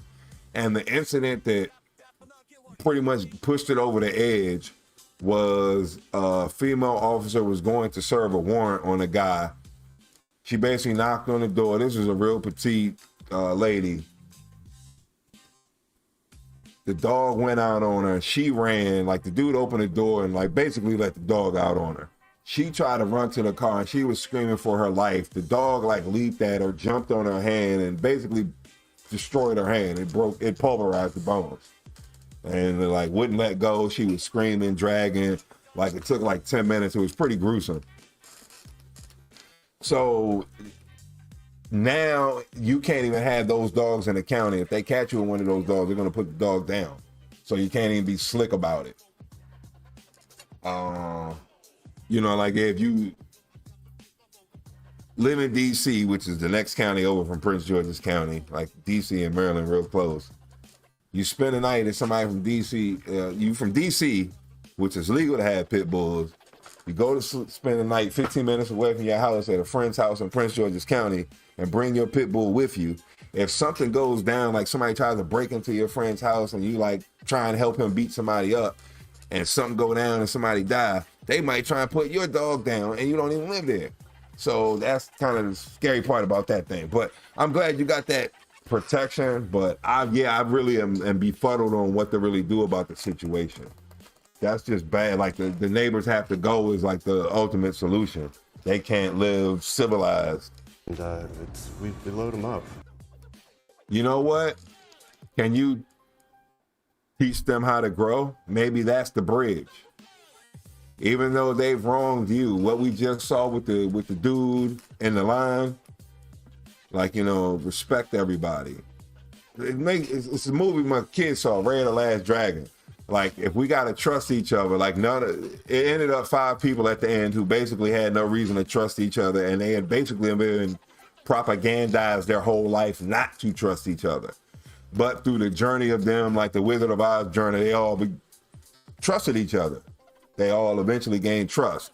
So it got to a point where they basically ended up having to prove that they trusted each other. And what was the line? Oh, sometimes like we gotta trust each other. So let me be the first one. Let me be the one to take the first step. So maybe, like, even though you wrong me, like, what's the Bible, turn the other cheek? Let me teach you how to grow so you'll never have to, like, you want to steal fish. Let me teach you how to fish so you'll never have to just search for fish again. Maybe I'm a dumbass. I'll say that. Let me put that on record. So y'all don't have to like think it in your head. You're okay to say it out loud. I said it first. But maybe that's what this is about. I don't know. But like weed gods are the weed gods are trying to tell you something. I don't know. But that's the only thing I could think of. If somebody poor is stealing from you because you're rich, well, if you make them, like, I guess, not poor, they really probably won't try and steal from you as much. Like, the incentive to steal kind of goes away. So maybe that's it. I don't know. Hold on. You probably need to do dehumidifier in the summer where I'm at. In the summer, Yes. You said dehumidifier. I was about to say, I don't need a humidifier. Yes, I definitely need a dehumidifier. The last 2 years have been different, but like 3 years prior in a row, especially in August, it was like 90 degrees, 90% humidity, like for the whole entire month of August. So yeah, it was pretty bad. So yes, you are absolutely right about that, being in almost the mountain area kind of stuff. Yeah, it's a little higher elevation, so it is a lot more moist than I was used to dealing with lower down, like Maryland, DC. Well, the other thing I just thought about, seeing you say that, Steve, that you've tried to teach them how to grow, is that I guess jealousy creeps in. Okay, you know, like those game shows or whatever. Here's $1,000, here's $1,000, and like the hustle shows that used to come on with the rappers. Like, you know, are you what was it? Are you a boss? I forget the name of the shit. Or the DJ Khaled "You Played Yourself" meme comes from. Hustle University, is that it? It's something like that. No, that's Andrew Tate. But they basically give you money and you got to flip the money.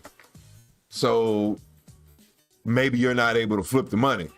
maybe you take the cash advance and buy it on liquor, cocaine, and hookers, and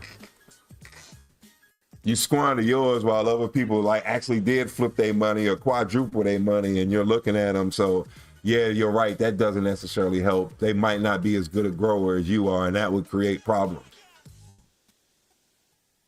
Because I'll be quite honest, I'll tell you the truth. If so what, the out of the 3 original Haze clones that I have out in the garden now, the first one being the biggest and the third being the smallest, I'll be quite honest, if I had the clones and they were all the same size, those weren't, but if I had the clones, they were all the same size. The one I gave my wife, out of the 3 clones, the one I gave my wife in a different spot is the biggest one. So hell yeah, I would be jealous.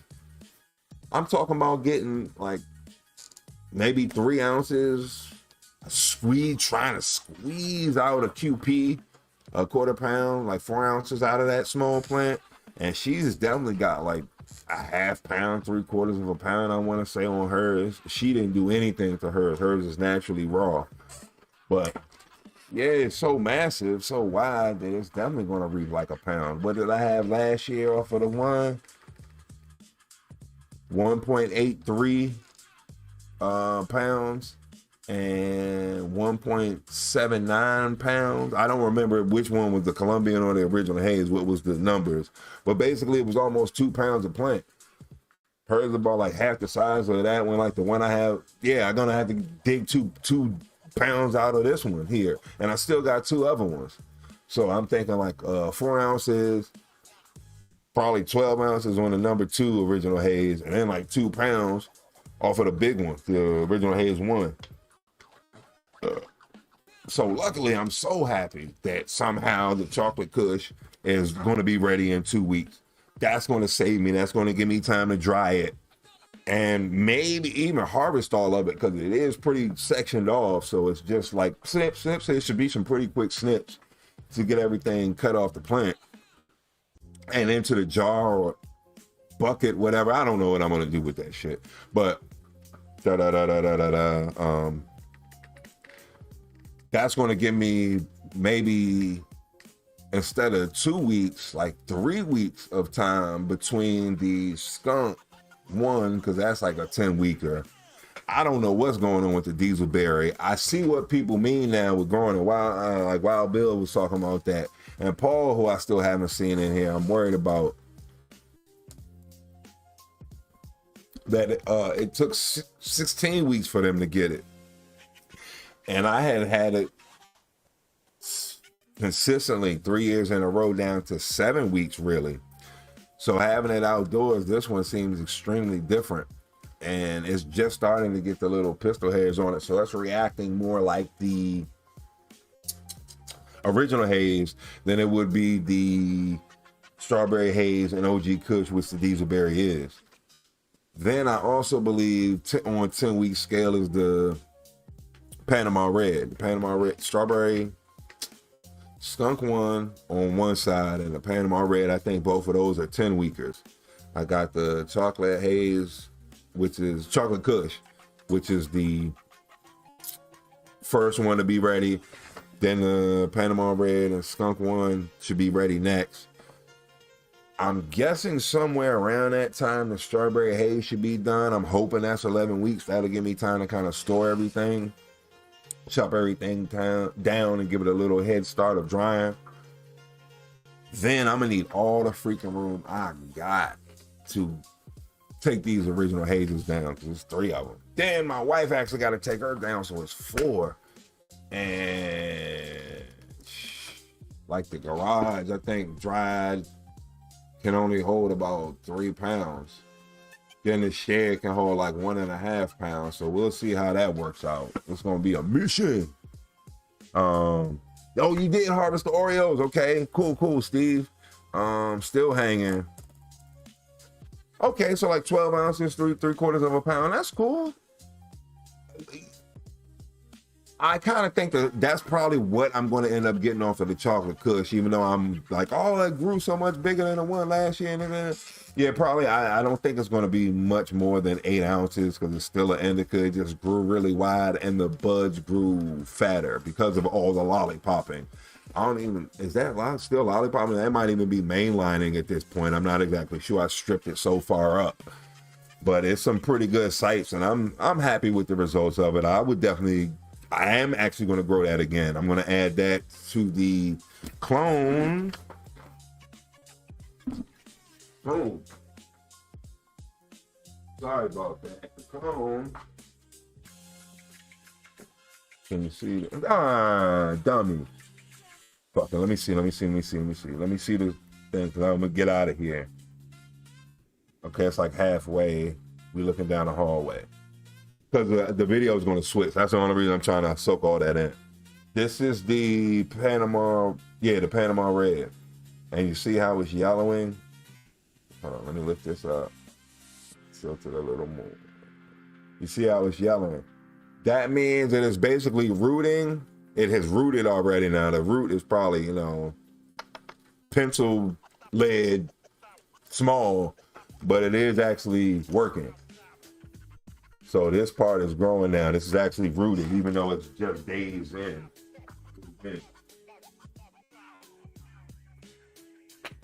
But the main reason I wanted to show you that was because that's what's going to go alongside the chocolate kush in the tent.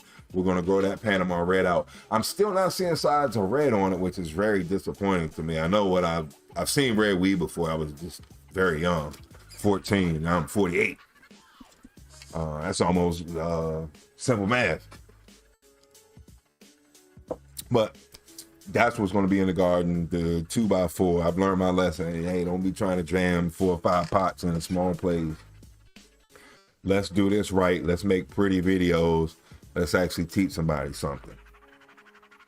So yeah, that's all I wanted to show you. Blu-ray muffins is coming down in about 3 weeks. Okay, so I'm about 3 weeks away as well. Are you going to do a live stream when you harvest it? I am. The variety bunch of Neville's Haze. Okay. It took off. Okay. I think I understand what you're saying. Yeah, by taking off, it's like, okay, it's alive. It's growing. Okay, now the vigor is there. I guess it's hit its stride. Yeah, I know exactly what you're saying. Okay, let's get back into the video, please. Yes. Okay, I didn't have to remember nothing. Yes. Okay, thank you. And my eyeball is floating again. I'll be right back. Parameters that you guys keep in your flower rooms. And yeah, I'll be right back. I'm sorry, y'all. Sure. Initially, when we're bringing them into flower, we want to match the environment and prop. So if they're sitting at a 400 par, we want to bring them in roughly at 400 par. We do like to keep the lights low, so we're keeping them about 18 inches off the plant. As they stretch, we raise the lights with the plant. So at end of stretch, about day 21, we're hitting about 900 par. The same thing for the temperature and humidity. We're going to match it directly out of flower. By the end of flower, we're going to be probably sitting at 70 and 55% relative humidity. Tell us a little bit about are there any other products you guys use in flower? In flower, we do foil spray, Kia Life Silver Bullet. The sulfur is great for protecting against PM, powdery mildew, which is very common in cultivation, especially in Michigan. So the Silver Bullet is phenomenal, but it is only to be done within the first 2 weeks before the onset of the buds. And you can also use Kia Life Silver Bullet to enhance terps just by doing a root drench. How do you prune your plants in flower, and how often? We prune the first week when the plants come in after they're acclimated. So we usually give them about a 4-day acclimation time, and that's when they'll sit. Actually, we keep it lights in a spring spectrum, and then after the 4 days or so, we switch it over to summer spectrum. So, Ian, after that very strict 63-day schedule, tell me what's happening next. Next, we're going to be up in dry cure. In the hang rooms, I have 2 hang rooms. One room, I typically go anywhere from 9 to 12 days. The other room's going to be 9 to 14 days. And just like the old school ways, we do 60-60, slow and steady. We're going to buck, pre-trim. We use bulb pre-trimmers. Bag them up into the totes, and real cure begins. Cure lasts anywhere from a week or 2, and it's just really just burping in the totes, and gets trimmed, lab tested, and sent out. Mr. Ian, thank you for dropping some knowledge bombs. Hey, thank you for coming and visiting.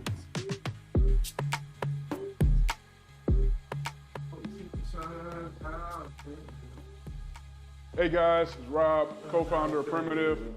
Here in our grow, Weberville, Michigan. Come check out some plants.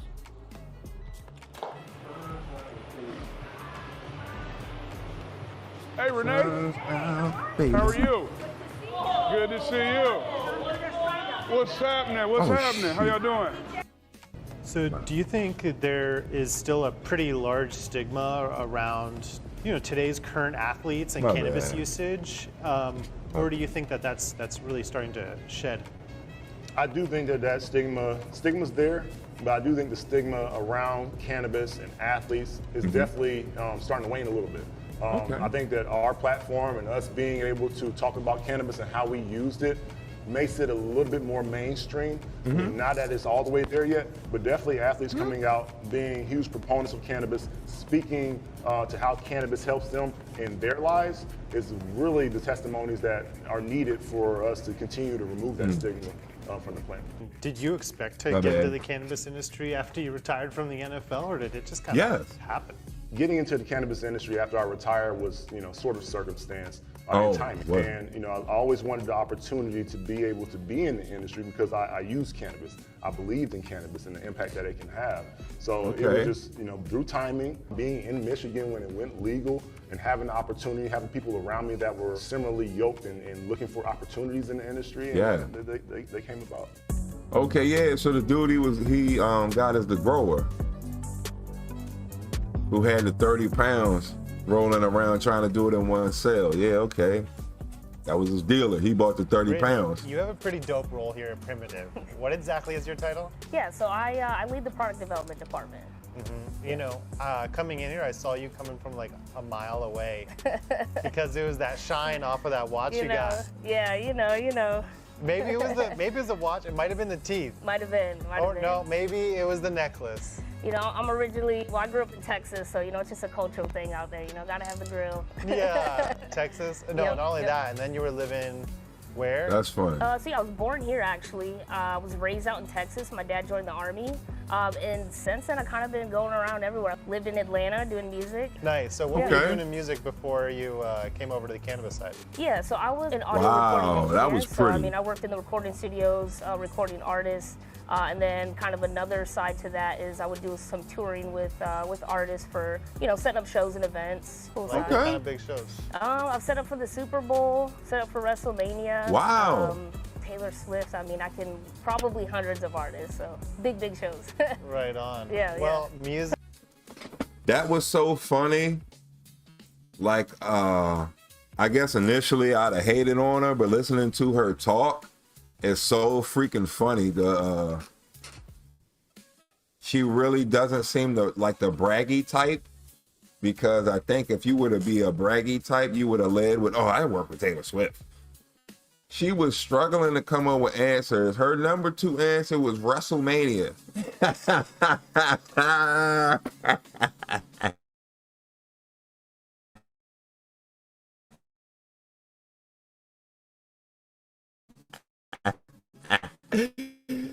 So she's got to be a good sport. Okay. She owned the grill. Come on. So then you moved over here. You got in with Primitive. Yep. And your role is product development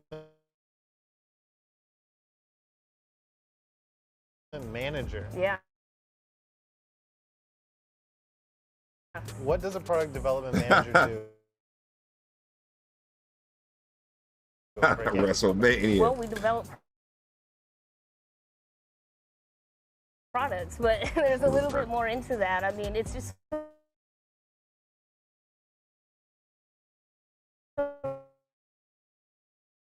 really good creative aspect of just following market trends, figuring out what the customers want, and just developing new stuff. Specific is really just like being in the community. It may be an instance of me going to shop at a dispensary and I'm getting influenced by something that I maybe see on the shelf. We have a marketing agency that we work very close with that pulls data. They'll check Reddit and see, what people are talking about in the community. We kind of use that. Tell us a little bit about the brands and the products that you guys sell here at Primitive. Yeah, so we have a tier pricing. So we have our Primitive brand, which is more of like our exotic, flower craft style. We're looking at terpene profile, we're looking at THCA percentage, we're looking at that bag appeal. So if it doesn't really hit all those check marks, we put it into our turf tier. Still really good flower, but it's just, you know, more affordable. We do wholesale flowers, so a lot of the stores around here like to do deli style. That's a big bag. On that. We have premium pre-rolls, flower only in them, and then we also have our pre-packs, which are 3.5 weighed out. And then under our turf tier, we have quite a more different SKUs. We have edibles, so we have gummies, we have live resin, we have infused pre-rolls with the THCA, we have regular pre-rolls, and then we also do wholesale as well in pre-packs. So. Brittany, thanks for all the information. I think we're going to keep touring the facility. Yeah, of course. Enjoy. Yeah, I'm really impressed with everybody's calmness, their maturity, they're able to phrase things, their demeanor. The way they speak is very professional, I guess is what I'm trying to say. And also there's a streak of genuinity in there, genuinely in there. Behind every great grow, there's a great team. At Cannabis Consulting, we bring so together good. PhDs, award-winning growers, and industry veterans who've scaled everything from this their boutique indoor commercial. farms Okay, that's cool. to 25-acre greenhouses and Cannabis. 160-acre outdoor ops. We've helped producers increase yields by up to 40%, cut cost per gram below $1 for indoor operations, and below even 30 cents for greenhouse operations. We've helped turn around underperforming operations.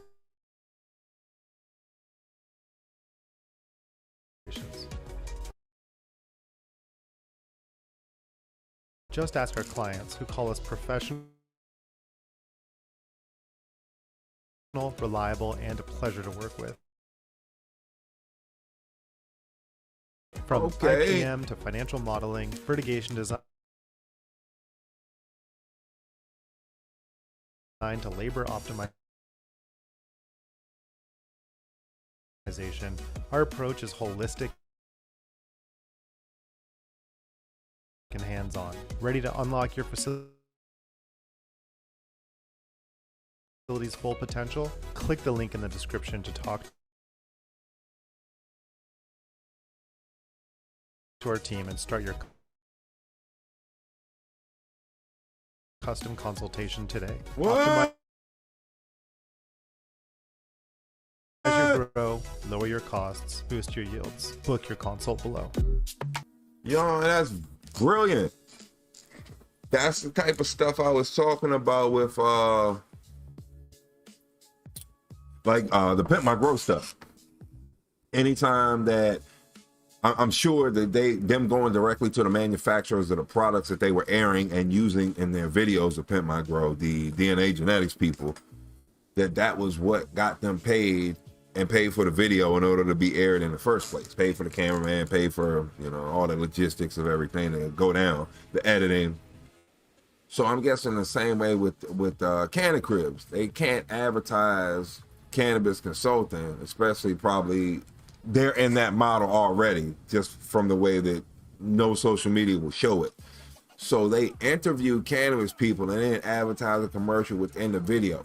That's brilliant. That is brilliant. So they're still able to market that they consult people. And I didn't even know that. This is maybe the second or third video that I watched of Cannabis, and I had no idea that this is what they really did. That was the main business. Nice. Okay. I really appreciate that grind mindset. Diversifying your portfolio. That's what I'm trying to say. Yeah, everyone grows here. You're exactly right, Steve. The variegated branch off. Oh, that's what it was. Okay. I know what you're talking about. The one with the white stripe in it. That's it, right? And I forgot. Dang, I forgot the other term now, but I remember. We were educated last week on that one. That was great. Everyone here grows. Oh, you lost your interest once they said THCA? Yeah. And I guess that's when it comes to investors, you know, because a lot of these things to get these kind of money to go, when people start to hear buzzwords and things start to be a trend, like THCA was big for what, like, I want to say 2 years, but I'm going to go ahead and say 4 just because. Now, if they keep at, you know, how are we doing in the THCA market? Yeah, I see these different things, THCA being sold in stores. I don't see this brand being sold in stores. You kind of have to jump into it, unfortunately. Me working at like the local breweries that I worked at, it was pretty much more what the customers wanted, even if it didn't make profitable sense, more than just keeping them in. Where we lose on the beer, we're going to make up for these people coming into our festivals, like buying food from our eatery, depending on where I was working at. But they'll cover it in another cost. They'll take a loss one way to make a profit in another. So I think that's one of those situations with THCA. They're going to be asking. And that's how a lot of movies get started. Basically, the MCU, all the Marvel movies being girl-led or girl-focused, all came from, what you call it, a rebuttal to Wonder Woman. That's when they started making this big push. That like everything's got to have a woman in it, or why don't you like women lead movies? So kind of the same way that stemmed from like, well, I see that DC has like a woman-led Marvel movie. How come Marvel doesn't have like a woman-led Marvel movie? And it's some dummy, like the reason we don't have it is because it's not going to sell nothing. But you can't tell them that because they gave you millions of dollars. So you got to do what they say, or at least, you know, make that effort. So take a loss. Yeah, I know that whole thing was kind of dumb to do. But, you know, this dude's been investing millions for years. I kind of got to kiss his ass. So that's what I figured. But I'm with you. They lost me. When I heard THCA, I was like, hold on. What are they selling here? Is all of this THCA? Yeah, but I didn't want to say anything because I ain't want y'all to rebel and, like, wrap the speaker cord around me. Wait, guys, I just know. Just like you didn't know.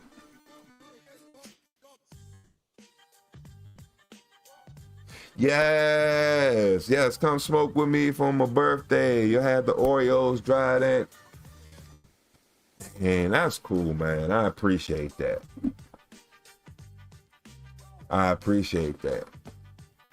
Wow. I figured y'all would be the type of people who would enjoy this. The video I showed where the guy in a restaurant was complaining about his chicken, and the guy came from behind the counter and was like, you know, let's just have respect. He turned that, I guess, heightened situation into a more friendly, cordial situation, just from the way he handled everything. I appreciated that. I thought it was going to turn into a shouting match, and, you know, hey, I'm bigger than you, I'll knock you out, and, you know, he was going to end up pushing dude, and his backpack was going to go flying. You know, there was a myriad of things that I saw, but he was like, you know, come on, relax. And he turned it on the people. Like, you know, don't show these people this. You can't win that argument. Treat people with respect. You can't win that argument against that. You know, I'll serve you, but there's going to be a way that I'm going to serve you, and it's with respect. Like, so what do you want? He made it very personal at that point. He went general, then he just went personal. And like, let's solve this between me and you with food. I think I was speaking everybody's language.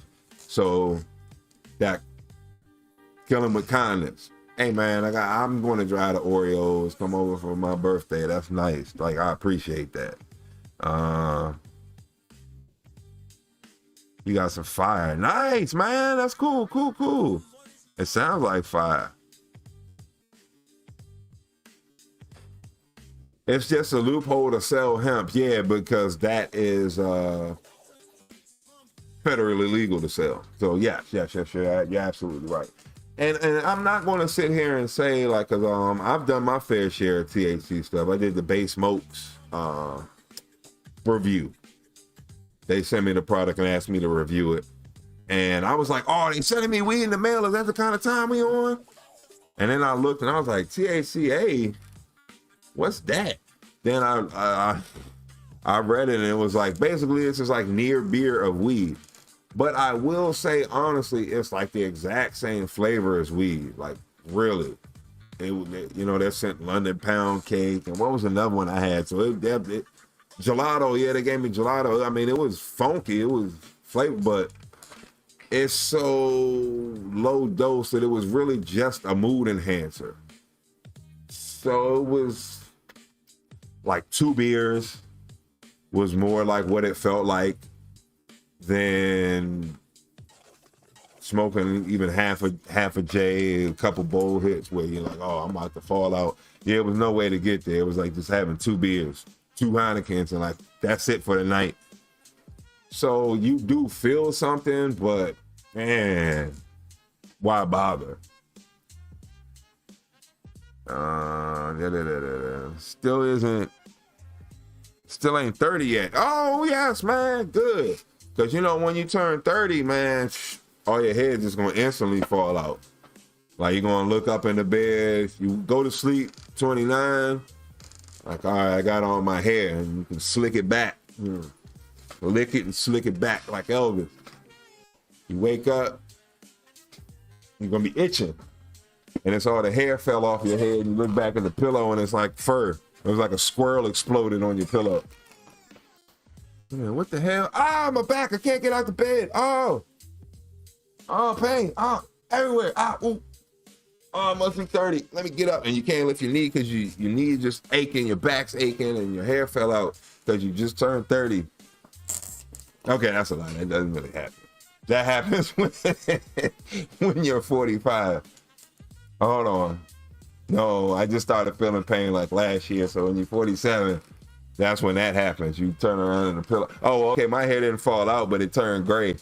I looked and I got like a Reed Richards from Fantastic Four. It's gray on the side, real bad. And oh yeah, this one, I got a hair here that's gray.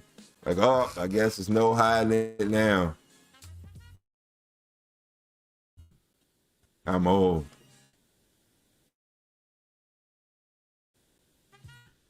Get out of here, old man. Be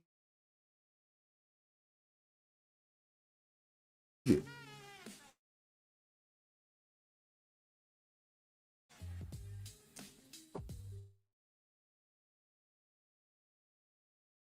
If we beat you with your cane on, man. So, yeah, no. 30 under 30, that's great.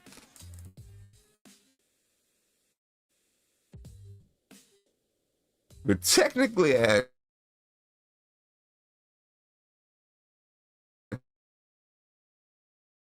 24 years of growth experience, you were 3 out there. Like how little kids can play like musical geniuses at 4. Like, all right, bring this 4-year-old kid out from Nebraska. She about to sing like Mariah Carey or whatever, or Whitney Houston, and it's like grown. It really sounds like a grown adult woman singing it. So like, yeah, I get what you're saying. You just one of those prodigies. You out there at 4, like that leaf don't belong there. Not enough flavor. I give it another 2 days. That trichome is still not cloudy enough. And you, cloudy enough. It was like that at 7. I get you. You get to enjoy off the 55 plus. Oh man, I can't imagine not having a refill. My triple bypass surgery, I might have another heart attack here in this seat in IHOP, next to my lawyer. If I don't get a free you got a T-bone laying around back there.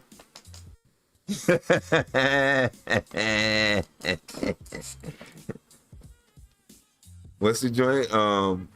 Like you can't top this or whatever, and they'll be like, here, hold my beer.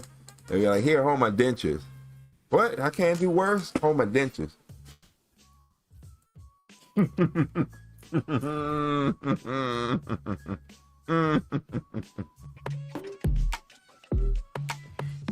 Here we go.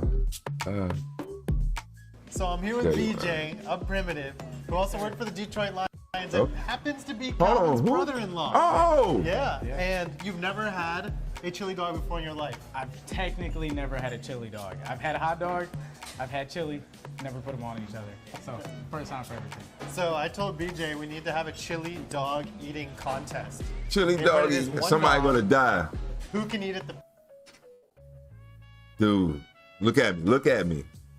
Your stomach is not going to be able to do it. You're washed up. You're a bum. Give it up. You'll never be able to eat more than chili dogs than him. It's over. It's over, Rock. You're a bum. fastest? Okay? I mean, look, man. You all Shoot, he's stretching. He should. Hail Mary for the toilet for a bomb first. The stomach is going to be over. Chili dog eating contest. So what's technically it's not a contest if it's not at least 3, I think. Legally. You play college ball. You look like you're an athlete too. You're an athlete, but your stomach's not as vulnerable. That's your Achilles heel, punk. You're gonna be farting in 3 seconds. Oh, that's the Google Studio. I mean, Rumble Studio. Actually, really good. I like the epic music. You got it all in there too. Can't be leaving scraps. I'm trying. Uh-oh, it's over. You ain't gonna embarrass me on my show, punk. Oh, you will not top me, Vanderbeek. So BJ, what's officially your role at Primitive? So I handle a lot of our social media. Just one? That was a dog off. That wasn't a contest. That was a chili dog off. And you're supposed to like clink hot dogs and then eat them. Oh, that wasn't an official duel.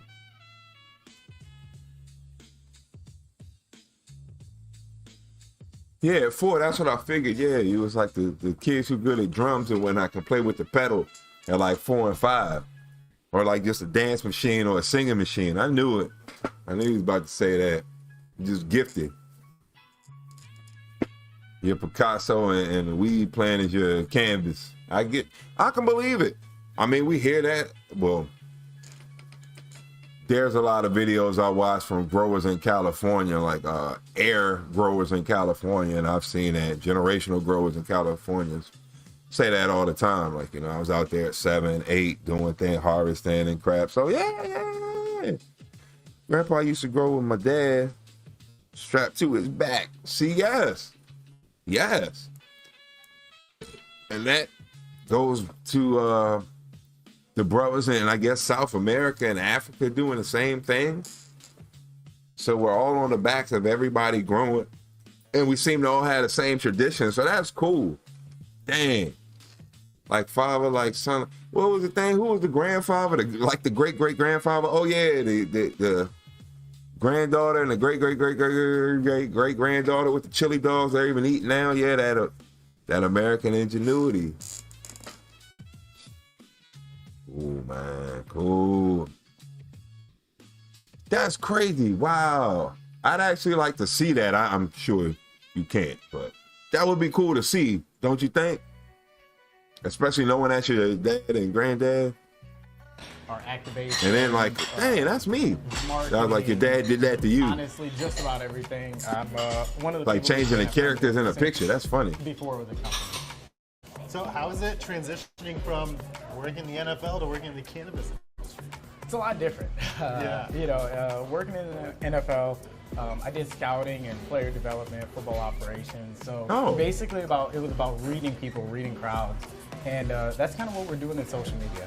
So we're still reading people. We're looking at what's going on in the world, what's going on with people, how people are interacting with cannabis, how we can make it fun for people to interact with cannabis. Right on. DJ? Okay. Appreciate it, my man. Appreciate it. That was cool to know. Thank you guys. Appreciate it. Canna Cribs. Shout out to y'all.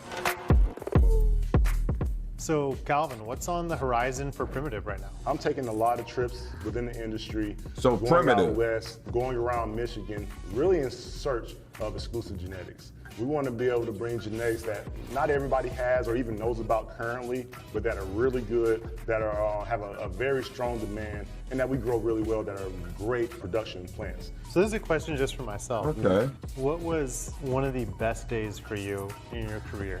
One of the best days for me, I like how they basically shot the camera angle to make him look like he's not 16 inches shorter than the host. They only make him look a couple inches taller, but he's definitely like 16 inches taller than this dude. The host, I'm sure, is like 5'6", and Calvin Johnson's 6'8". There's like a 14-inch difference in height. That's what it must be like working with Tom Cruise. Definitely when I broke Jerry Rice's record. And what made it so big was because I had all my family there. And what made it even cooler was the fact that they brought my dad down to the field and presented him the ball that I broke the record with right there on the field. And what's one of your favorite in the cannabis industry? I would say one of my favorite days in the cannabis industry was our first harvest. To see the process, see the, the procurement of the seed, to the propagation, to it going into a flower room, and that 65, 63 days later, that thing being harvested, and then another 2 weeks later, that being dried out and cured to the point that it's ready to actually consume.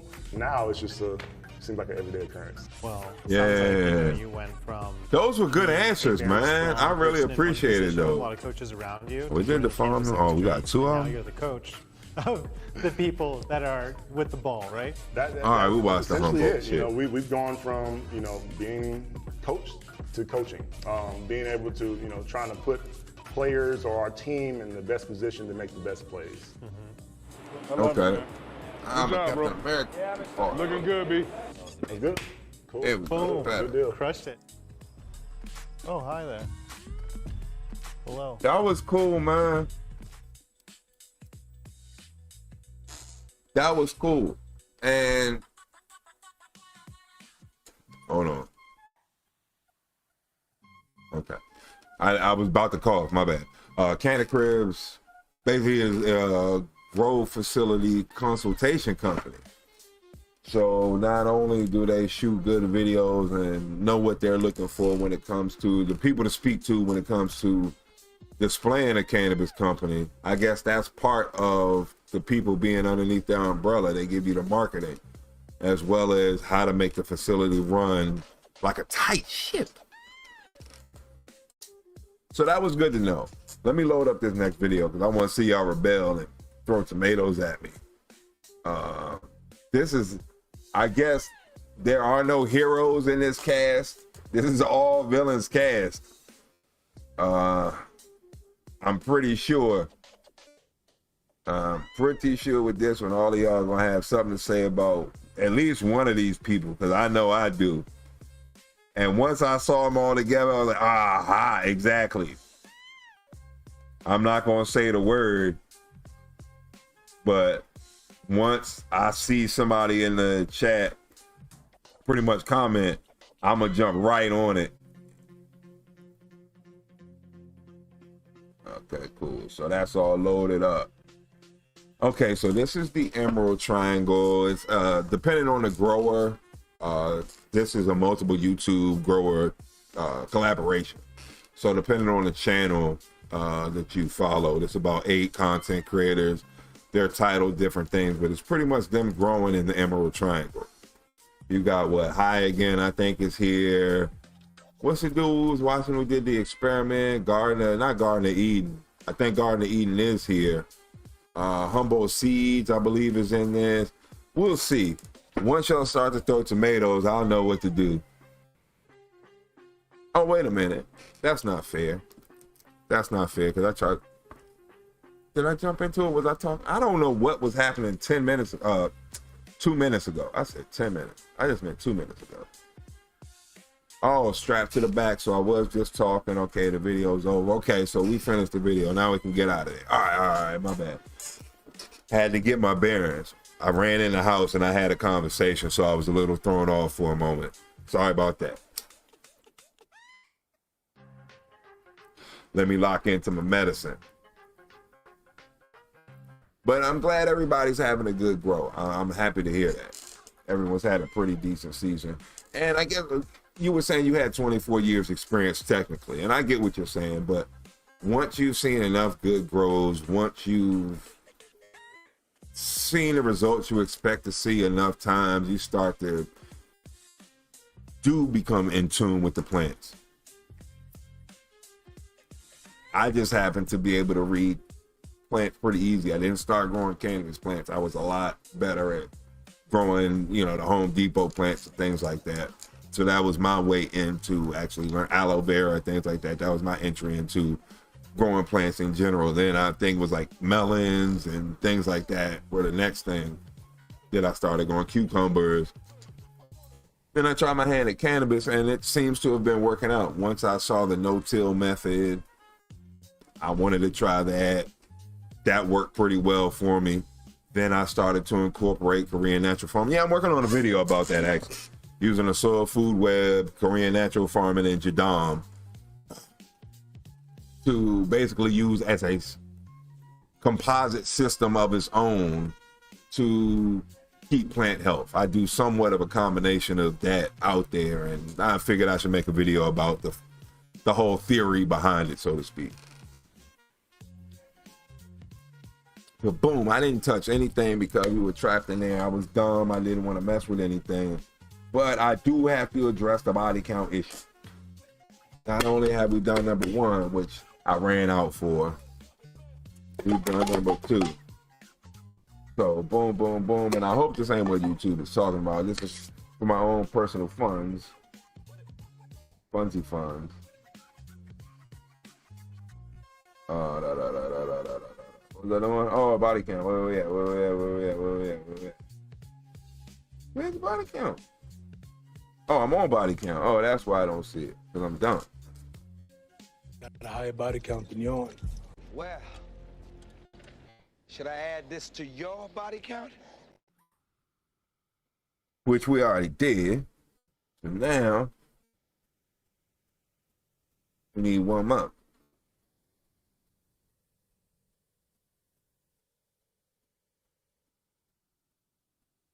Boom.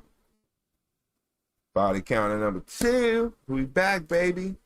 Let me hear a little bit of music so I can get into beer number 3 and be pumped up. Give me 1 second. Oh, y'all having fun in the chat now. My goodness. There we go. Yeah, I just want to hear the drinking jam. So, see, ain't that much better? That's my favorite type of drunken music. Like almost every bar in DC, you know, the main strips of it, like U Street, the Connecticut Avenues, the Adams Morgans, 14th Streets. I guess that's more the north side, northwest side. They will definitely be playing some 90s hip hop, and so I associate that with drinking. And it's the exact type of beast that makes me thirsty.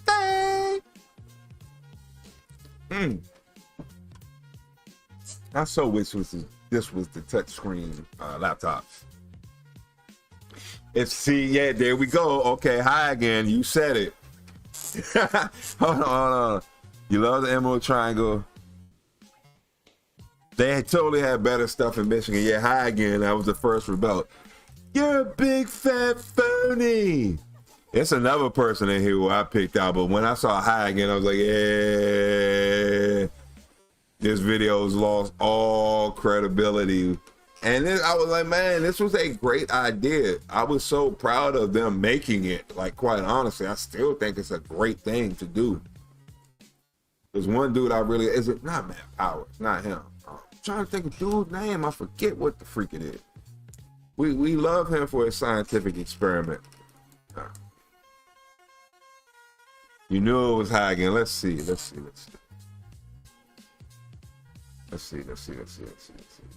Well, first, oh yeah, I know what I'm doing now. I forgot I was about to go into another segment. I forgot we didn't advance past this. All right, folks, we're heading straight into the Emerald Triangle, a place that's more than just a region. It's the soul of cannabis culture. All right, I'm gonna let y'all throw tomatoes. Here we go. Where it all began. Back in the 60s and 70s, people came here searching for freedom. History goes back to the 1930s. And they found it in these big, misty-covered hills. Back then, it wasn't just about growing plants. It was about building a way of life. Yeah, it's really dope too, man. This isn't just my road trip. I'm here with the whole AC Infinity crew. And these guys really know how to tell a story. I come here and it is so much more. You guys pretty special moment, dude. Him. He was all right. I've seen him on Mr. Grow It, but I want to give a then huge he shout was out with to Mr. Grow It. Ain't that Humboldt? Because Humboldt without seed? them, none of this would be possible. This one's something different, bro. Over the next few days, we're meeting some legends that keep this culture alive. Jason from Ridgeline Farms. I want people to get to try this. The team at Humboldt Seed Company. Okay. The growers from Wildleaf Farms. That's fucking premium good. Shit. Never heard of Mendo it. Dope Boys. This has been a dope ass. Mendo Dope? And so much more. So, y'all ready to throw tomatoes or what?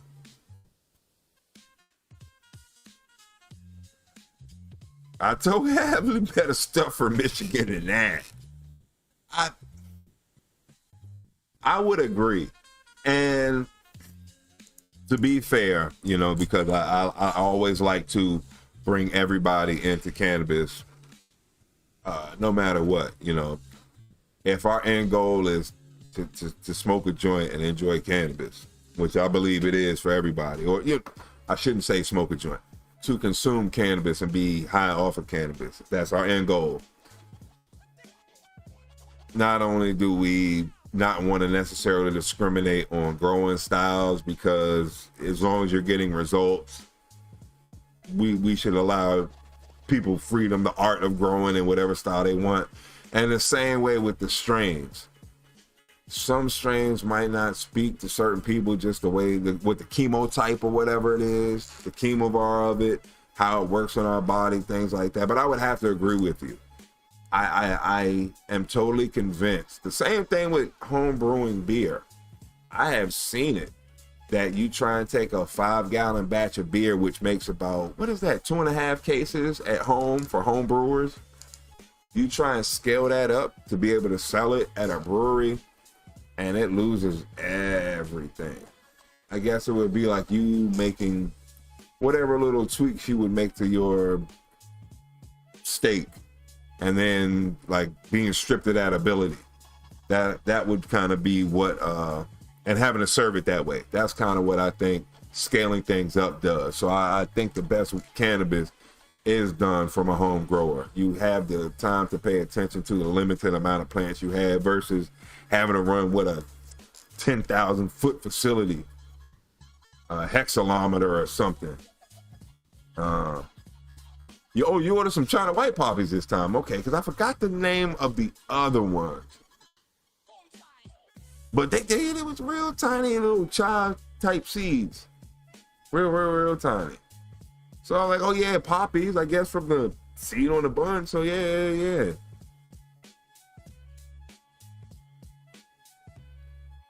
I didn't want to say hi. Me neither. You said it. You thought it. Well, you said it. Yeah, I didn't really want to either. And the actual other person I was thinking about, I couldn't name the name. The one who had the hat. He was the one I was thinking about. Like, I don't think people really like him.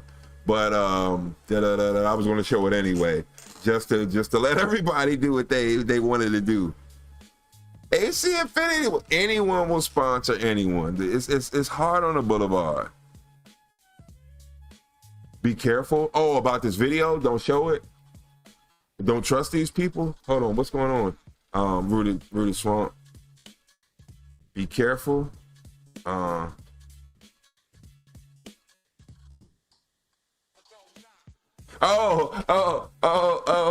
scared me. You used my own weapon against me. I learned a long time ago that because people don't know you, whatever you say, they kind of have to take you at somewhat face value and give you some believability to it. So you can walk up to anybody and say anything. My evil plan was, it was the day before Christmas Eve, last day we had to go to work. Me and another coworker, I was going to say bye to him. I already knew what I was going to say when I saw him. It was a holiday. He was like, all right, man. I knew what he was going to say. All right, man, see you later. You have a good Christmas. I said, I'm Jewish. Oh, yeah, I'm kidding. I got that from Harold and Kumar. Oh, no, I mean, I got that from, what's the dancing movie with Jamie Kennedy? Kicking It Old School. Yeah, I got that from Kicking It Old School. It was a Korean lady. She spoke Korean but said she was Jewish. I was like, I knew he would fall for it, and he has to take it at face value because we've never touched the like religion point. Like, oh, I can't say anything. Like, I totally don't believe it, but like, what do I know?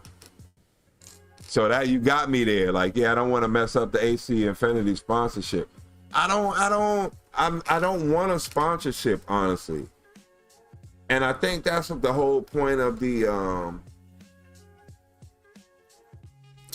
like wanting to do the lawsuit thing. Like, there's got to be a better way for everybody than to have to get a code and get a percentage, like get commission off of that. There's got to be a way to get legit paid off of what you do more directly.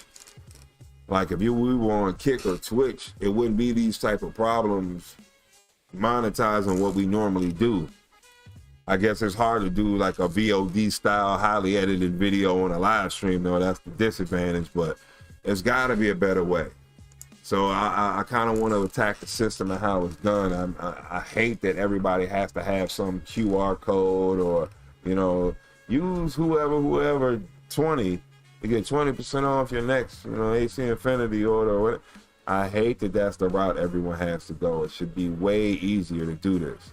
So I tried doing the AC Infinity thing a while ago for the lights. This was like 3 years ago or so, and I gave up because every other grower I try and watch other videos and things like that just to see what's current, what people seem to be into, you know, how I view videos or whatever, and everybody seemed to have a discount code. I'm like, yeah, forget it. Why are you gonna buy from me with, you know, 1,000 subscribers or whatever I had at the time, and these people had like 70,000 and 50,000, 100,000. Yeah, you're gonna buy from them. So I kind of gave up on that, and that's the reason I don't like that idea. Not just because it happened to me.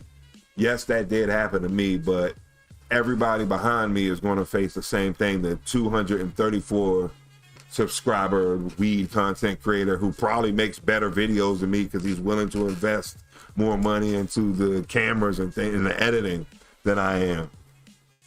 Well, he should be getting paid for that. Just because I did it 4 years before him, I shouldn't be reaping more benefits than a better video, I don't think. And as far as it goes across the board, it shouldn't be any worse for anybody who's in that field. I mean, like, Dude Grow Show's got their channel taken down. That's kind of messed up. I don't see why. Because on some kind of back channel and some kind of back way they're trying to sell seeds. Seeds are a novelty item in what the U.S. Under U.S. definition, U.S. federal definition, they're a novelty item. They have less than 0.2% or 1% THC in them as a seed, so they're sold as a novelty item. That's the reason you can transport them internationally and across state lines. So that's kind of BS. You want to do that.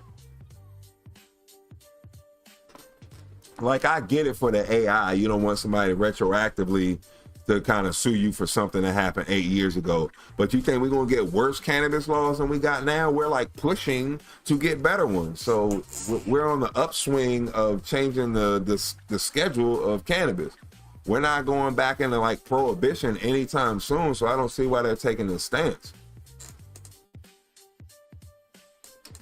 And what advertisers do you not want to advertise with? Because you don't think Canna Cribs and Calvin John wouldn't put money into these social media platforms in order to be advertising their product on the platform, you know, with the age restriction, of course. But that's your advertisers. If you're worried about somebody leaving, you think I want to see another Visa commercial? Do you really think I don't have Visa at this point, or whatever like product you're trying to pump to me at this point, YouTube? So I would much rather see something I might legit use them for a while, like around COVID or whatever. They did have like the THC commercials. That was probably THCA though, but yeah, there's got to be a better way. Oh, you had one from Hellman, Afghanistan. Okay, damn. Not that it's not just Steve, it's not just that I don't want to be anyone's puppet. I don't think any of us should have to be someone's puppet. That's not fair. You're a content creator for a reason. You're supposed to be free to do what you want. Now, if the platform doesn't like the content you create, I mean, that's one thing. But if they're accepting the who is the naysayer in the content that people are creating? Because, I mean, yeah, I'm not saying you need to blast porn everywhere, but I mean, there's a market of people that want to see it, so there's a house for it. It's behind a paywall, so you can even do that for YouTube. Put the cannabis people behind the paywall if need be. Yeah, you want to see my... So we won't have to go to a Rumble. We don't have to go to a Locals, a BitChute to have other videos, a Patreon to have other videos. They can still stay on this platform and they can reap the benefits of it like they reap off of a super chat, which is 30% of whatever people super chat. So it really makes no sense to me. It seems like you're just being defiant to be defiant, so to speak. There's no real rationale for doing it. OnlyFans figured that out. Remember when OnlyFans wanted to get clean and they were about to kick all the cam girls off? Then like a week later or like 3 days later, they came back. It was within a week or less than a week that they basically said, yeah, scratch all that. When they found out how much money they were making internally, we don't need advertisers. The same way Kick. Come on over to Kick. That's where I'm really debating on if they're making that my full-time platform, because I can play copyrighted material on Kick. They won't flag it down. I can say what I want. They don't care that I'm doing what I'm doing. It's not considered harmful content to Kick. I mean, yeah, 2 people just died in the past 2 weeks. So yeah, they ain't tripping off of that. But for some reason, YouTube has a big problem with it, and I don't get it. Oh, they. Well, hold on. By sponsoring, this is ultimately what I would want out of a sponsorship, and then I'm gonna tell you what I think a sponsorship is, and then I'm gonna move along. I'm sorry about that. 0.3% THC content. Yeah, that's the THCA sucks. But you do get cerebral, like terpene effects. It does feel like something, like 2 beers, I think I said. Okay.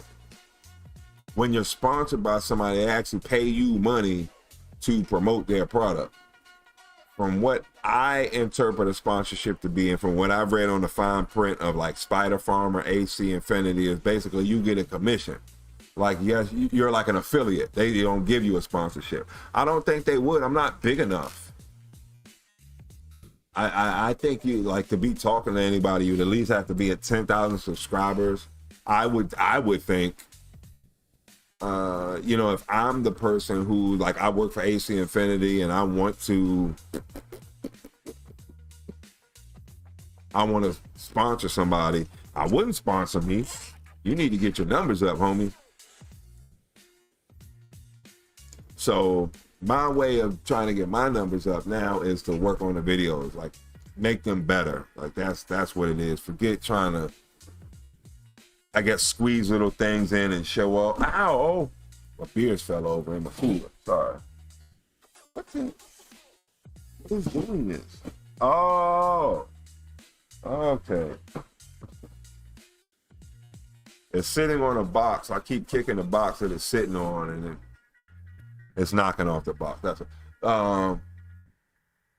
But what ends up being a sponsorship is you get a discount code, and then you get the commission off of that.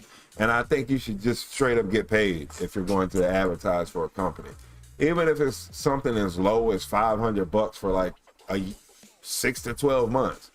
But there should be some kind of cash exchange. I feel, not just a product exchange or a commission exchange. Like that's the way you reap your benefits.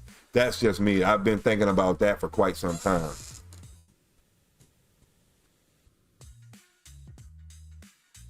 Okay, yeah, I do remember that video. Yes, you're right. So much, Rooted Swamp, that Welcome to the Grow Tent was taken off of Patreon. You're right about that.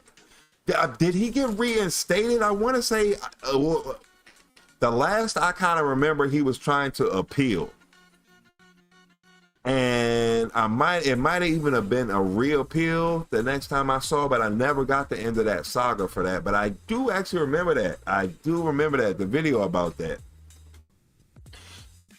Yeah, welcome to the Grow Tent. No bots, no gimmicks.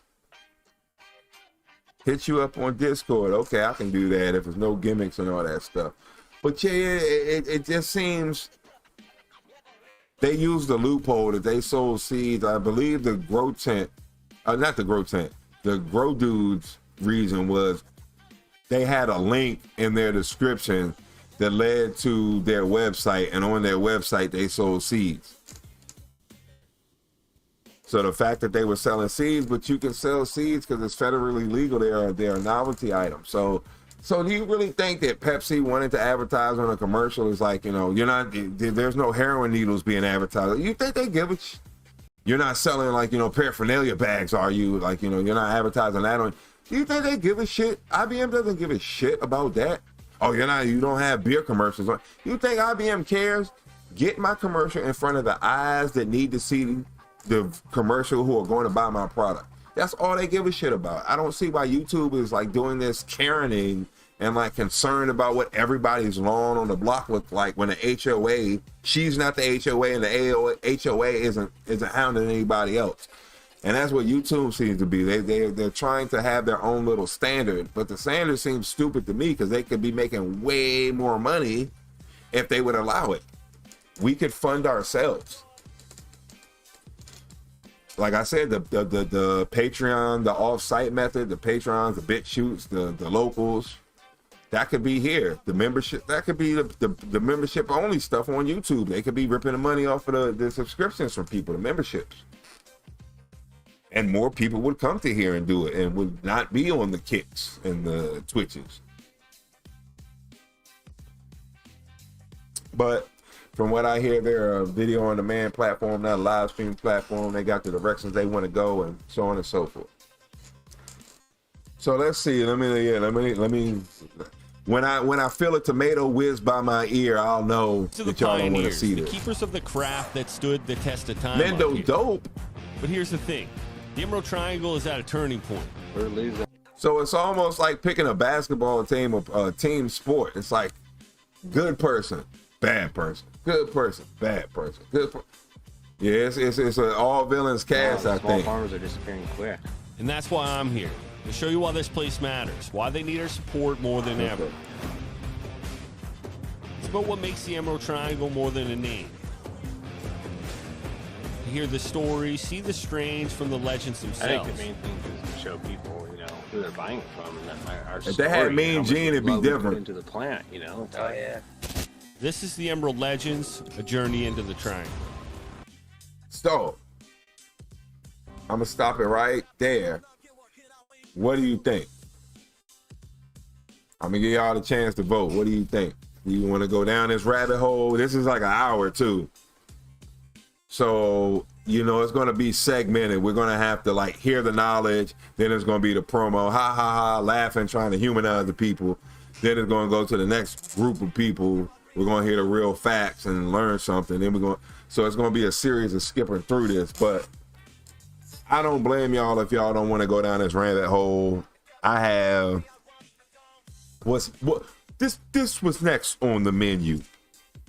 The how's it growing section with the late flowering tips, the results of using far right on flowering plants, how to flower outdoors. That's the next section. So would you like to move on to the next section, or you want to give these people a shot? Yeah, and I said them people. Let me get another sip. Okay, let me tempt you.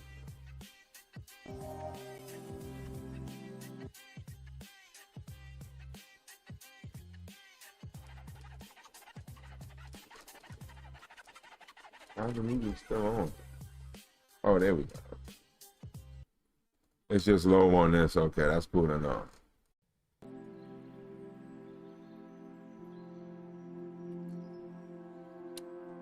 Damn, it's a lot of channels. Oh, there we go. Okay, we got our results in.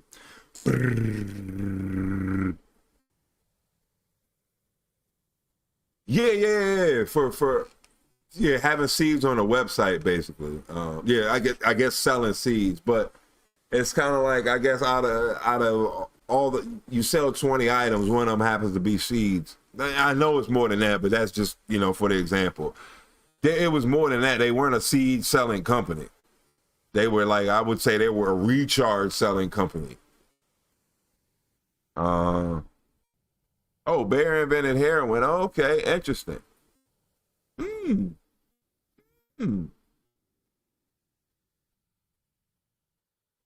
Bear bought Monsanto. Holy crap. So hold on, what I don't know. I had something, I guess, a little more black to say, but I got this one. Meet the new boss. Same as the old boss. Yeah, that's what that made me think about. I don't know if it's worse or it's the same thing. And sheesh. Well, honestly, it's going to be worse. Anytime a company is bought out, the company who's buying them is trying to squeeze more dollars of what's already being squeezed. You're not pressing hard enough on the customer. General housing problems because I didn't know that. I couldn't believe it. I still got my purchase from like 6 years ago. I still got like half a bottle of the you know, what, the Grow, Micro, and Flora 3-part system from my Miracle Grow. But that's fine. Okay, so that's a no. Okay, yeah, screw these people. No problem. No problem. No problem at all.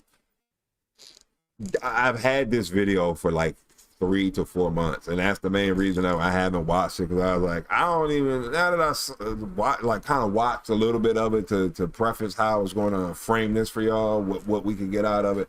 I was like, yeah, this is all villains cast. I don't even know if I want to watch it myself, but just because I don't want to watch it doesn't mean y'all don't want to watch it. So let me not be like that. But thank you. Y'all saved me, to be quite honest. So, since I got out of, got out of that one, let me cue up the videos that I promised. I told y'all, I read off the menu, the late flowering and outdoor flowering and the far chroma crap. And are we technically in late flower? I'm going to say that last because only one of my plants is in late flower. I think I'm in early flower. Like, this is what, week 5 technically is the first week. What is the date? Oh, it's the 7th. Yeah, so this will be week number 5. It's week number 5 in the garden. And you can basically time it from the 1st of August to the end of September for the 8-week frame of when flowering starts outdoors. For the most part, at least where I'm at. That's how I frame it. And yeah, okay, so yeah, this is week 5, and it seems like the other one's on like, so it might be week 7, and that's why the pistils on it was starting to brown. So okay, so it's about 2 weeks ahead, not 3 weeks ahead. The chocolate kush is what I'm referring to, is 2 weeks ahead from the rest of the flowering plants in the garden. I was maybe leaning towards 3 weeks, but that would put it at week 8, which it is not. It is cloudy hairs on it, but I'm waiting for a few more of them to get amber for the harvest. I'm hoping that'll be next week. We'll harvest it live, chop them down, give it a bud wash. It's a pretty simple plant to harvest. It should be pretty easy, but we should be able to get a good look at it and examine it, chill out, drink some beers in the garden. We won't be here with the same old lights and stuff. Lights, camera, action. So, okay, I'm going to go to growing outdoors since I even tried to carry my first response. I tried to make fun of my first response and even reject it, perhaps. Okay, this is just dude talking. Okay, we're not going to see anything. But I'll take it. I'll listen. I ain't going to hate. Since y'all just talking and not showing anything, I'm going to hog up more screen, punk. What y'all gonna do? Hog more screen, punk. Excuse me. we're going to get on to the outdoor flowering tips. Now, I was just saying, there seems to be a podcast between two people. Sorry, I had the hiccups and the burp at the same time. They're fighting. Your food fighting you back.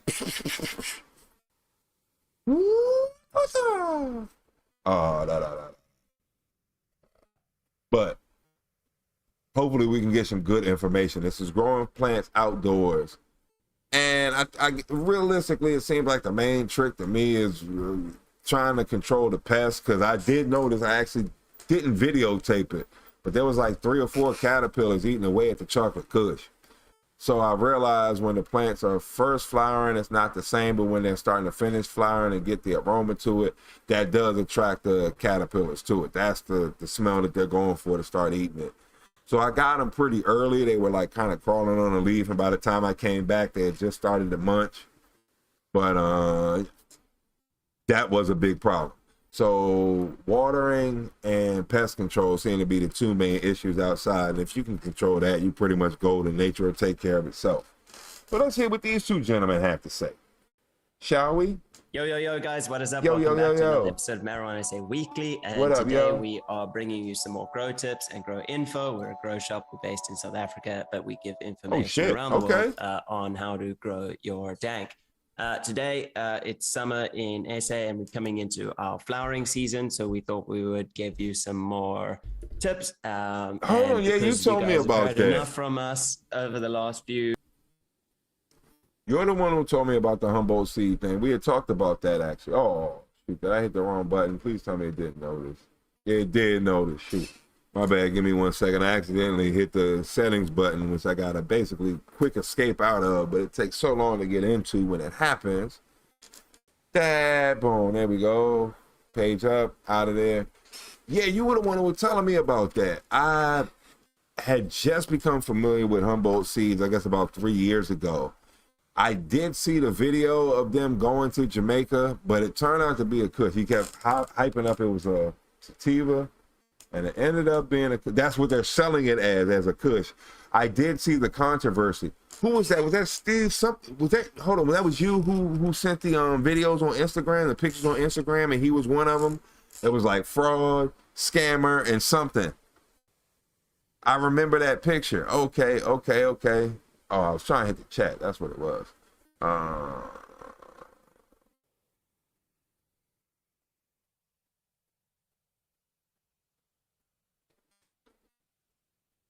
Hold on, it's a good video for preserving history. Oh, this one?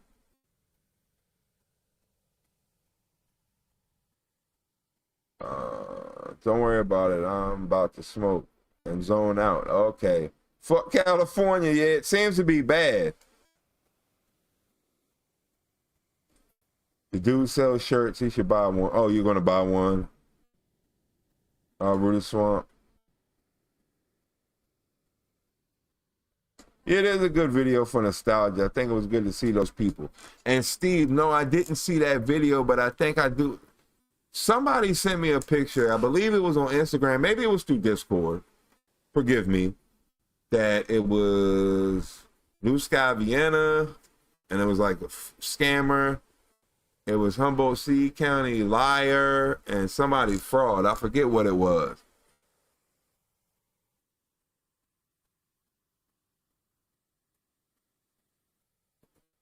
Oh, Captain Jack from the like Jim Belushi show, that because I seen him on YouTube and didn't know why he was starting to be important. And then I was watching Growing Belushi. And he's up there. He's like the head grower there. He's the reason that we have indica. And how do I feel about that? Now, I know, of course, initially I think liar. But I'm going to also say maybe in his mind he actually believes that crap. Maybe he did take indica seeds home from a hippie trail voyage, grow them, sell the stuff, and think that, yeah, I start. But I mean, you know, how many millions of people probably did that? Or, how many thousands of people probably did that? At least hundreds of people probably did that. So that can't possibly be true. But here we go. 2 episodes, we thought we would bring in Jamie, who is a very experienced grower. He's actually a founder of Jamie's Garden Shop.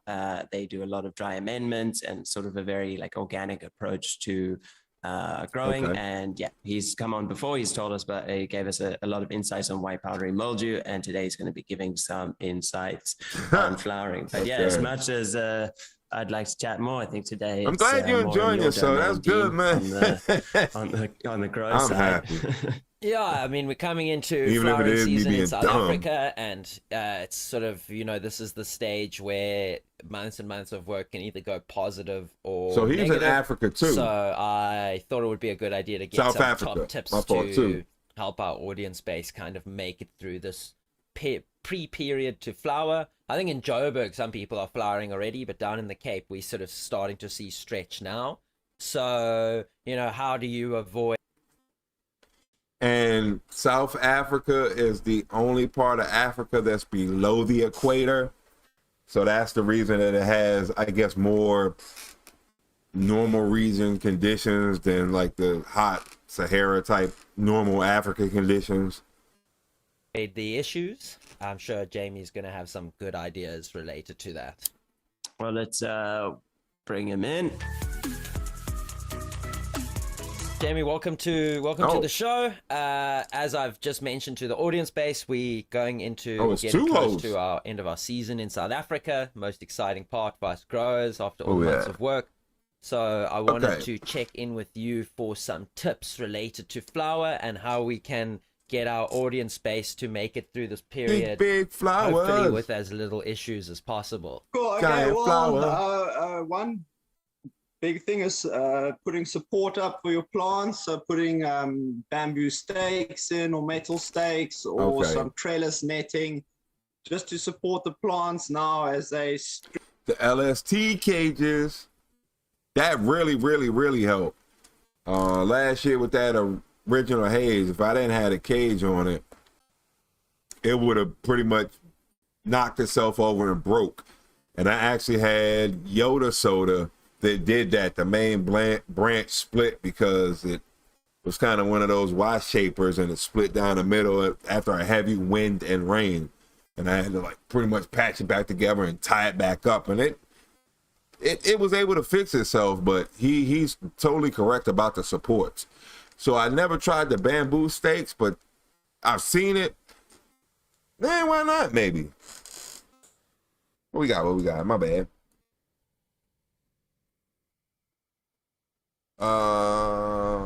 Okay, it's something personal. You went back and forth with a guy? Oh yeah, and the skunk. I remember this. I made a meme about Argon and his buddies chilling with the police. Oh man. I believe that's where my strawberry haze has come from him. It's actually, Argon's strawberry haze is what it is.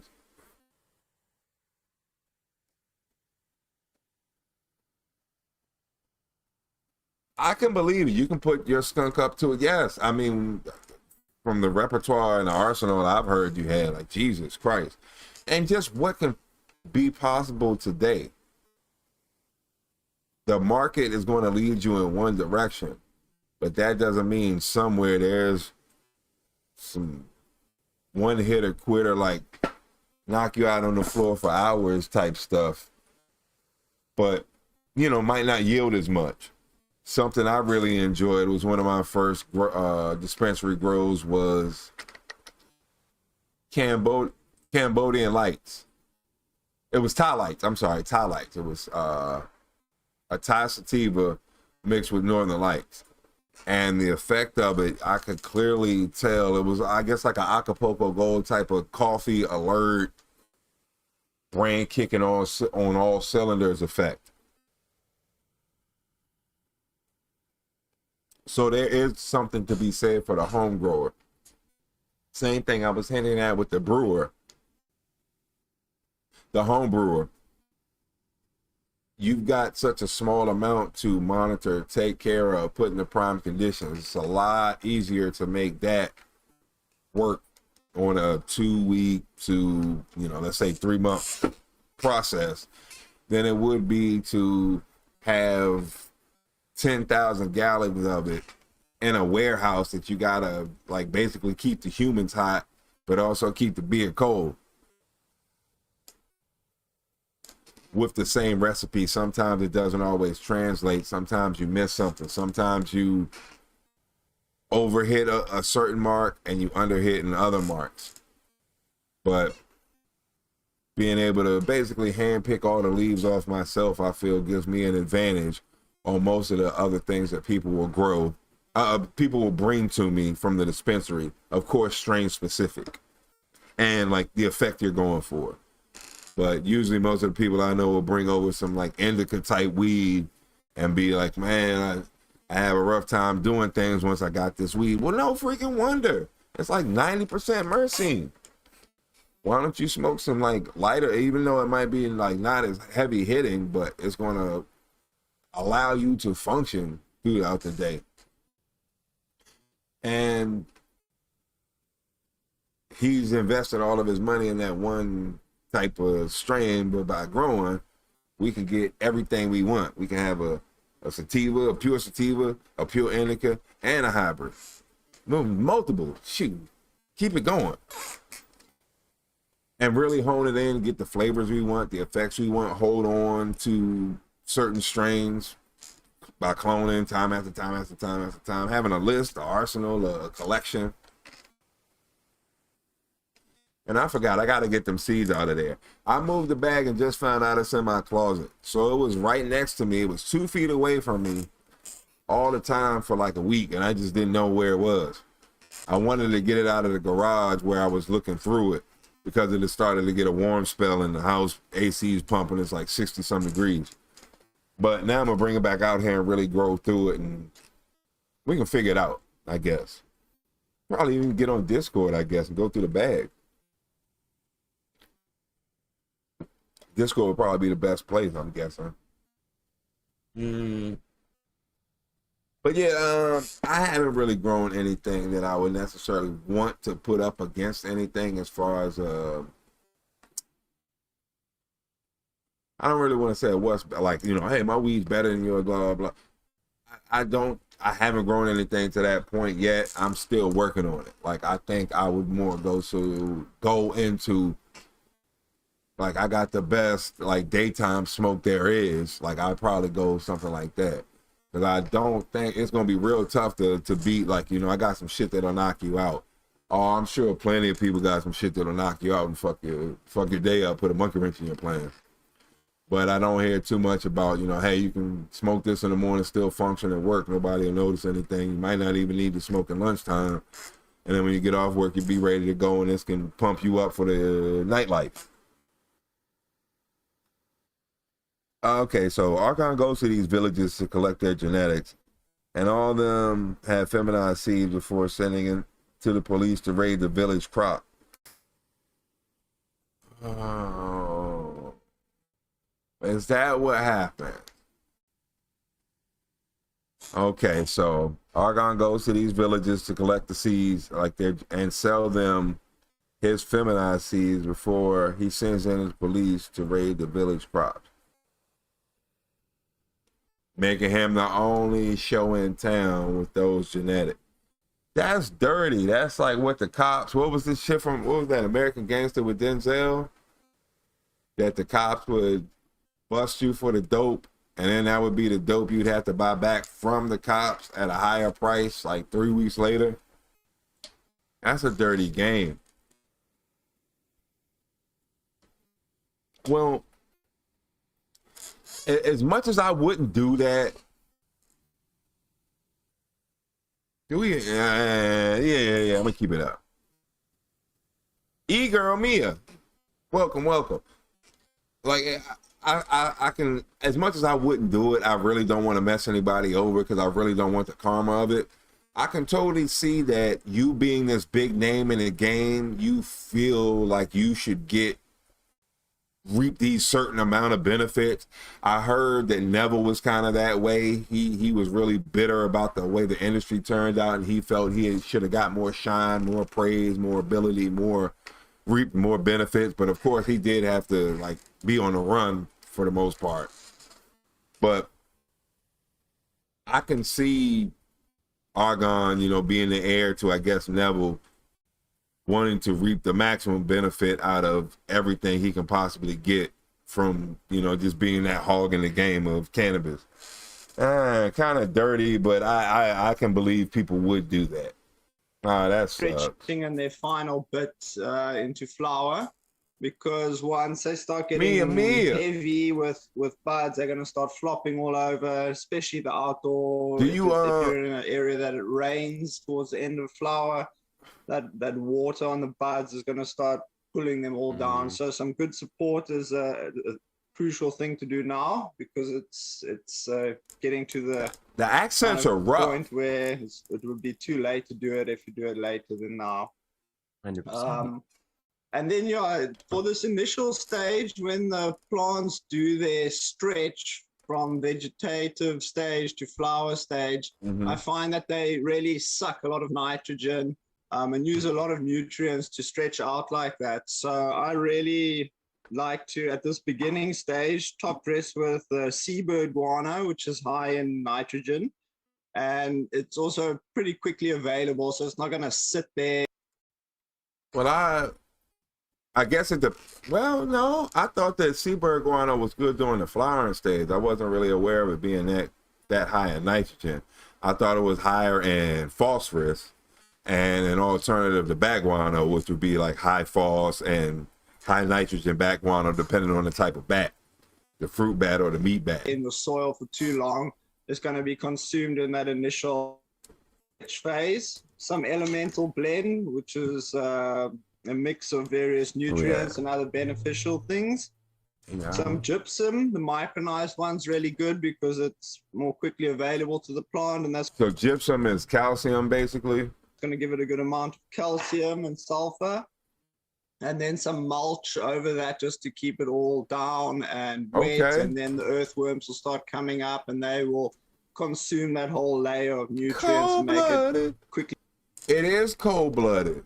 But quite honestly, from the more I learn about things, that seems to be the name of the game. If you want to you want to be nice to people, you start a nonprofit. If you want to make money, you start a business. And business is cutthroat.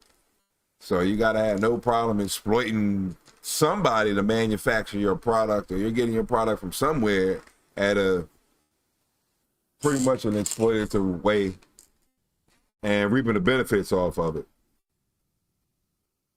Like what's the saying? Behind every great man is a great woman. And I'm not using that quote for the literal meaning, but what I'm using it for is the fact that kind of, if this dude is so great, he's being propped up by somebody. So the machine behind him is getting screwed over, and everybody behind him, pretty much it seems, in business. So as much as it hurts me to hear that, I'm really not that surprised. Everybody's trying to make a quick buck, and you've got a limited window to make it. So sometimes you got to do what you got to do. I guess I'm privileged and grew up privileged enough to not have this like cutthroat, screw a person over mentality. I didn't have to like starve and scrounge for stuff. So I realized I didn't have it all, but I had enough to be at the point where I could actually share with people. When my friends weren't getting allowances because they was bad, well, I'll be good to get an allowance, and because you're my friend, I'll spend some of my allowance money on you. I kind of always thought in that way, so it's really weird for me to hear somebody like, shoot, I'm going to be bad as I want because I know my boy's going to get me his crap. That would sound really weird to me. Like, dang, I wish I could be as good as my friend who got the allowance so I could get an allowance. Like, that's kind of more what I would expect to hear. And my friend who was like that was like, yeah, my mom just wasn't giving me an allowance. Buying a toy, the one toy that I wanted was the allowance. So, yeah, it's all different. I'm just sorry to kind of hear that. I'm going to be smoking this strawberry haze a lot different. Be available to the plant. Sheesh. So that's what I'd recommend for nutrient-wise for the start now of this flowering stage. Ain't nothing to believe in anymore. First the fat boys break up, now this. And with the elemental, it's quite powerful, so it should be used with care, right? Especially if you are already using a soil that is, that has some nutrients, because the elemental blend is incredibly strong, right? It is very strong, but because there is a big percentage of biochar in there, that biochar helps to. Okay, yeah, I don't use biochar at all. What I end up doing is pretty much leaving the roots in place from when I harvest, and that's a lot of the carbon that I'll place back in there. But also, once I cut the buds off the branches, I'll try and actually shove the branches back into the ground.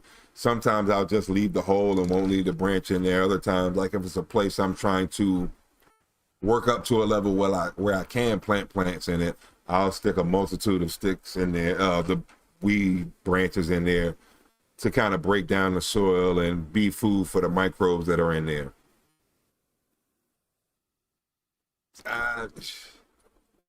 A lot of this seems almost unnecessary to me with my method. Really, with Jadam liquid fertilizer, which is pretty much taking your weeds or any kind of organic matter and placing it in a water bucket with some mold so it can break down, some dark leaf mold from out of the garden, to break the stuff down, and you can use that as fertilizer dirt cheap. That 5-gallon bucket is like 100 gallons of fertilizer, 50 gallons of fertilizer, something like that, depending on the strength that you want.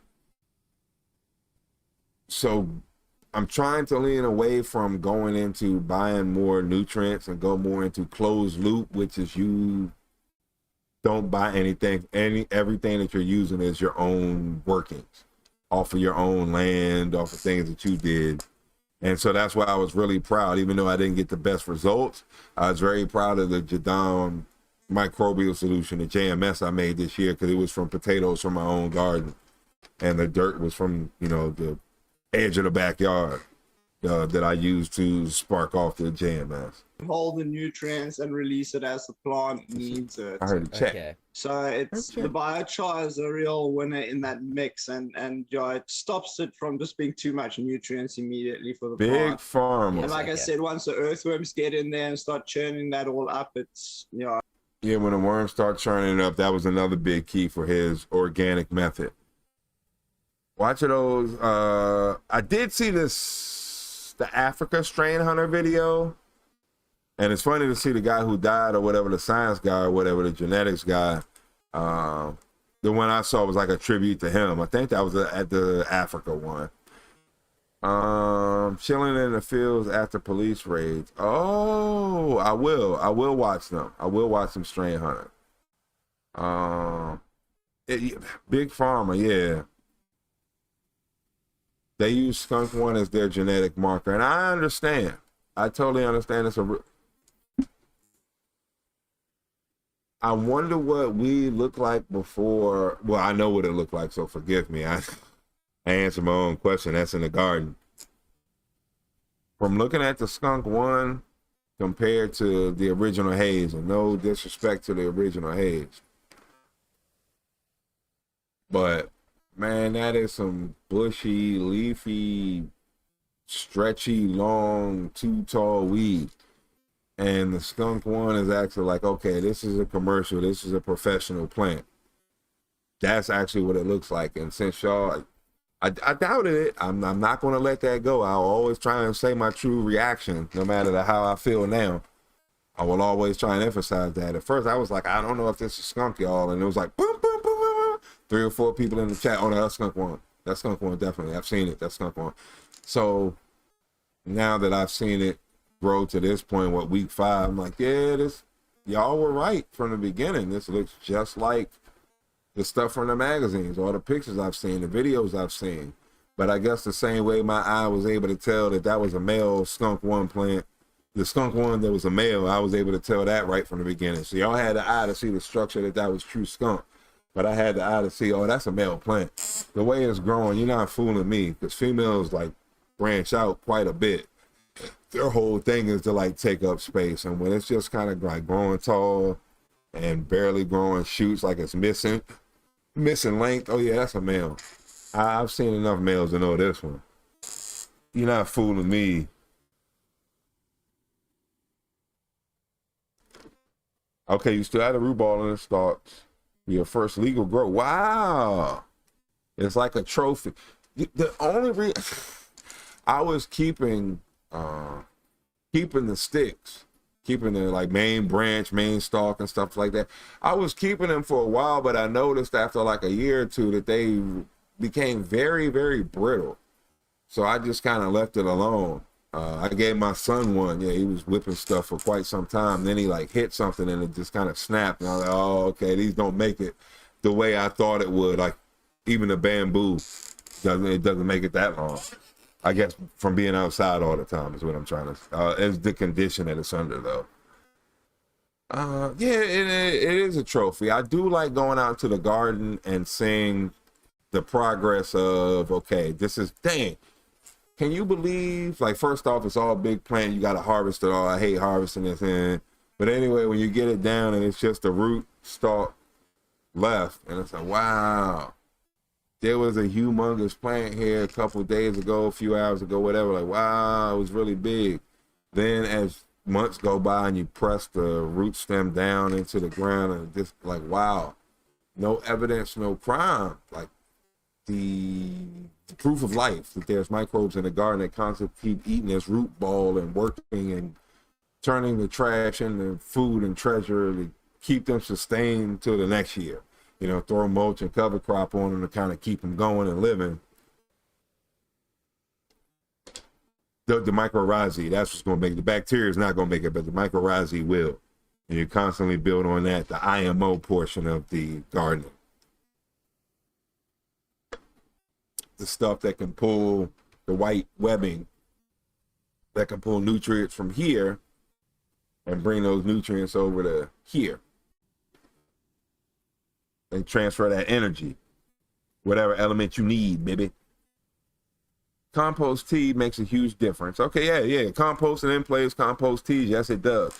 And I would like to think that the aeration, Tackling, how you doing? Welcome. And cheers. I would like to think that the aeration also kind of helps with the compost tea. As much as people don't like to lay claim to it, that little boost definitely does help with growing the plants and the happiness of the microbes that are going to be in the soil that you're adding and that are already there. That's going to give them a little boost, a little stimulant. Yeah, compost tea definitely works good. Do you add molasses in your compost tea? Because that definitely is a component of it I've seen. A lot of people, I guess maybe like 4 or 5 years ago, were using the Seaberg guano, which he mentioned, molasses, gypsum, and earthworm castings. That was the main one, the earthworm casting. Building that up in a compost tea and using it, and they seem to have great results with it. It's way less strong melon last year, but you were able to feed it weekly. Okay, I'm sorry, I read that incorrectly. I didn't do any tea the last few weeks, and our plants are way less strong smelling this year than last year, where you were feeding it weekly. Well, you know what? You could actually probably be able to do one now, and you could reap some kind of benefits of it. If the microbes are right, you can probably get the plant, like nutrients into the plant within a week. So I think it would be well worth doing. And also, it's a big difference in week to week in plants. At least from the big leap to me when it's in flowering is from week 4 to week 6. It's almost like twice as big when it gets to that point. Yeah, you could. You literally could. And I've thought of trying to do that, but like, oh, it's going to give. It's not. I didn't make a Mendo dope thick. It's still like a little wispy, a little strawy. Like it could go a little better. But I definitely would recommend doing a compost tea. Anything you do, even if it's just for like mental satisfaction, anything you do to the plant, I would say would be a benefit. I don't think there's a wrong answer. that's the benefit of using the organic nutrients and things like that, is that it's almost a buffering in itself. Now, if I try to throw some, what we just talked about, general hydroponics, if I try to throw that out there, yeah, I might get a nutrient burn trying to push it to the limit. But, man, you better throw some compost tea out there. Man, put some water on that shit. It's released at a really good pace. Excellent. Yeah, go for it. Please do. Please do. I'm going to be mad if you don't. I'll be upset if you don't. Another big one is IPM. So, I'm always on the... I'm about to go out and put some more Dino Myco on the plants. Yeah, did I show y'all that video where I did use the Dino Myco application and the lactobacillus? I'm about to go do the same thing this week. On a chocolate kush, it's like, what, week 6? This should be to like flush the plant part. I'm about to go out there and put some stuff in it. I don't think everybody else is at week 6 with certain plants. Y'all are, I'm in week 7, excuse me. I'm in week 7 with my plant. I'm still gonna go out there and do it. This should totally be prime flush time. While everything else is in week 5.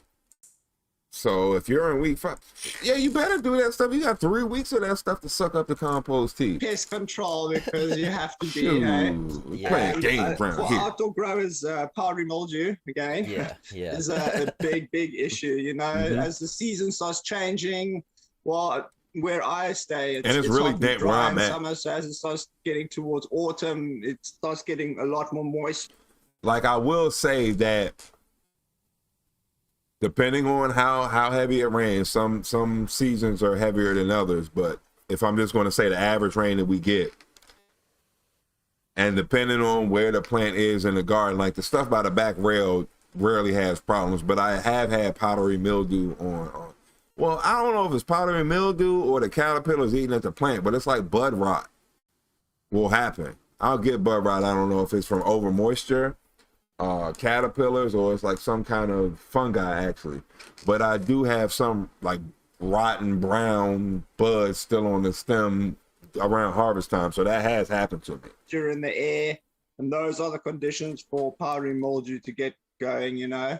So start with a IPM program, once a week spray. If you're in the early stages of flower now, you can use neem along with the AQSF, BioTrico, and BioInsect, and BioImpilo. That's kind of the IPM kit that I recommend. So the AQSF is going to help with powdery mildew, the Trico for bud rot, insect for pests, insect pests. Yes. And the Impilo is just a bit of a booster for the plant. But it's really important to get these microbes onto the plant and leaf surface early on, and especially like the Trico. If you get it onto the plant before the buds start stacking up and getting too dense, then those beneficial microbes are right inside the flower, and they're going to work very well to outcompete bud rot, which is also quite an issue for outdoor. That makes, for me. Yes. Yeah. Okay. I was just mentioning that problem. So that makes a lot of sense. So, okay, that tells me not only am I going to go out there and put the Dino Myco and Lactobacillus application out there. Oh, shoot. I ain't know that. My bad. Well, I don't know what the frick I did. Where we at?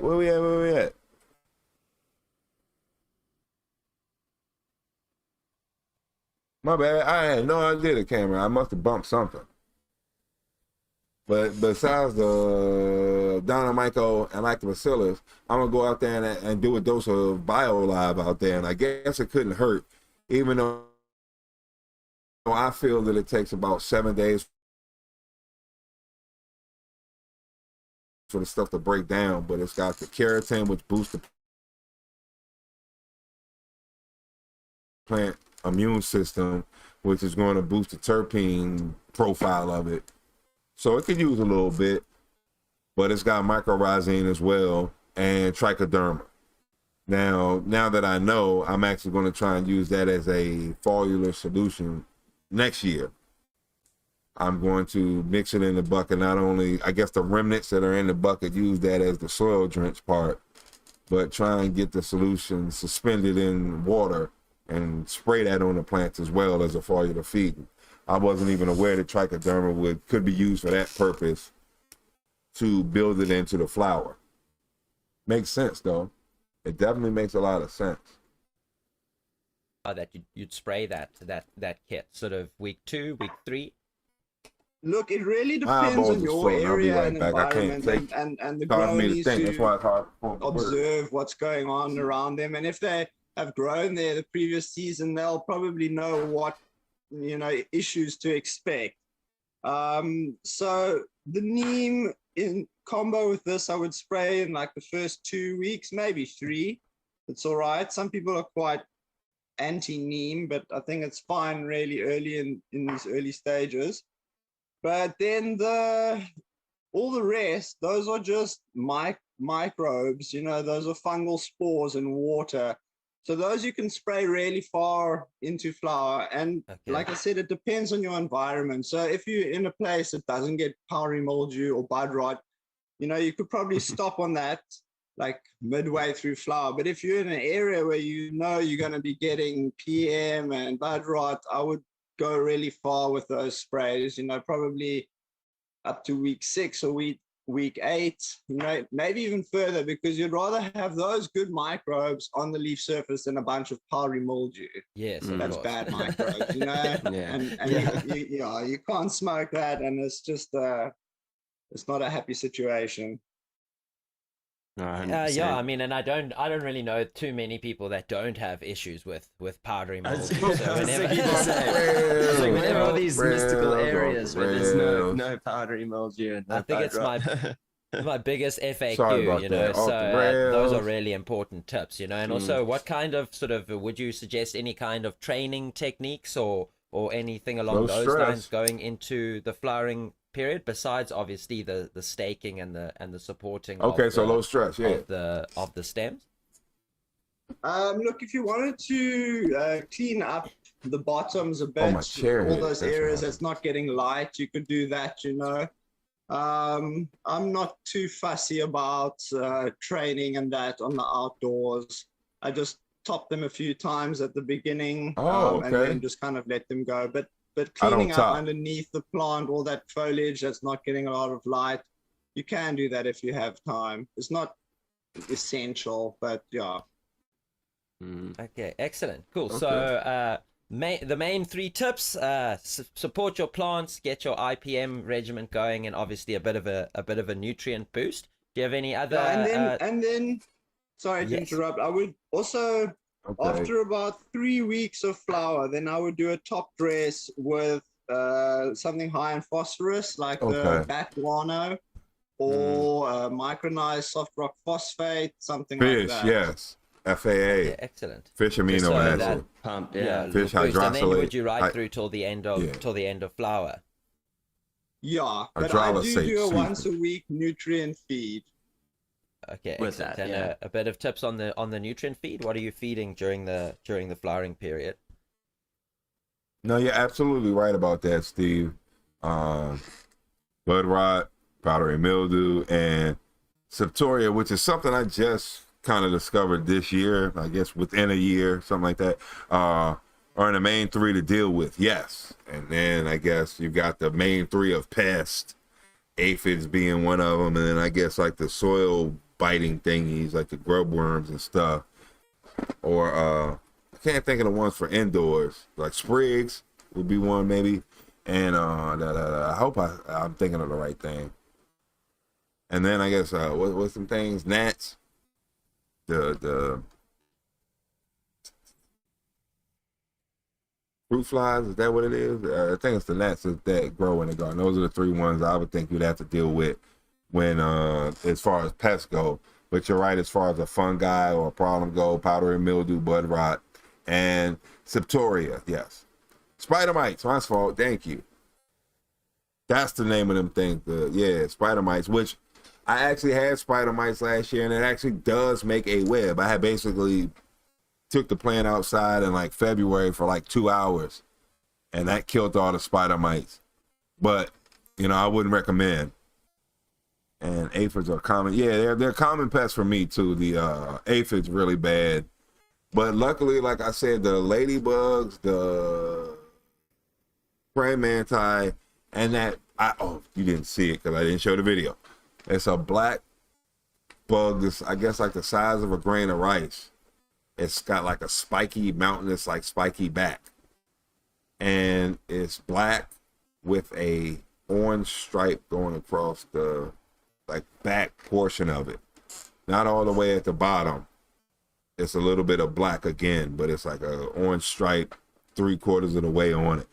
That seems to like crawl and attack everything, because I see it like do a lap on top of the leaf, then it'll turn itself, go underneath the leaf and do like laps, and like go like a lawnmower, just go up and down and basically looking for, I guess, aphids really. And it did flare up on me, I guess, about a week or two before flowering. But by the time flowering actually started, I was like, oh, I'm in trouble. The infestation's gone, and I'm looking now, it's nothing out there. But now I'm dealing with caterpillars. So where's the praying mantis at now? Get the caterpillar, eat it. Beetles and leaf hoppers during this.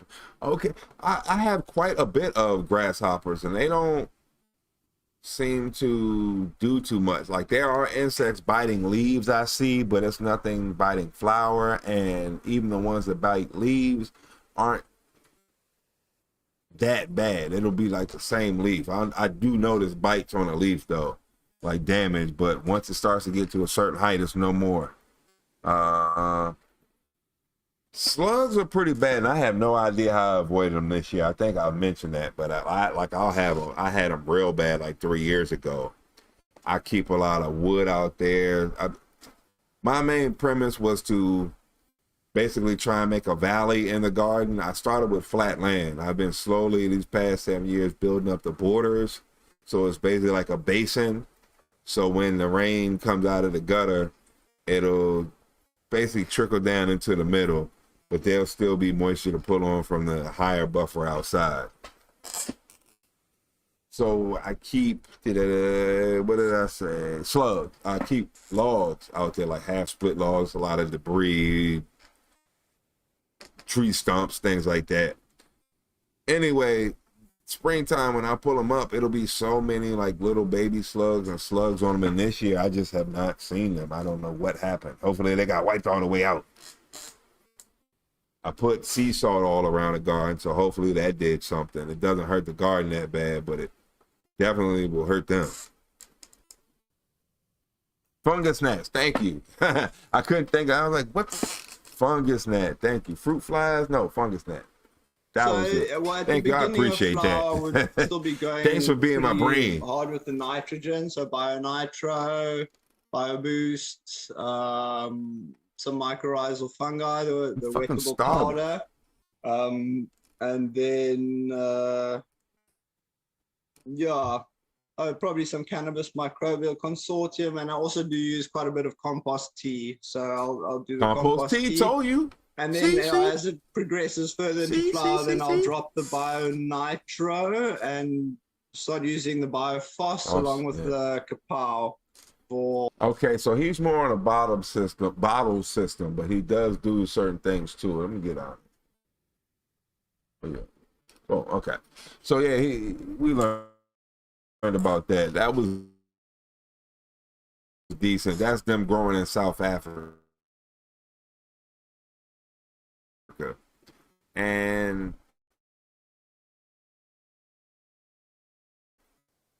I like the more organic method. He just switches to certain inputs, certain microbial inputs. I guess it would be the same thing as building soil. But I always feel those things are kind of sponsored in a way. And you know what? I guess the main thing is the game is you can't make your own product. So we also have the luxury of using any amendment that we want to.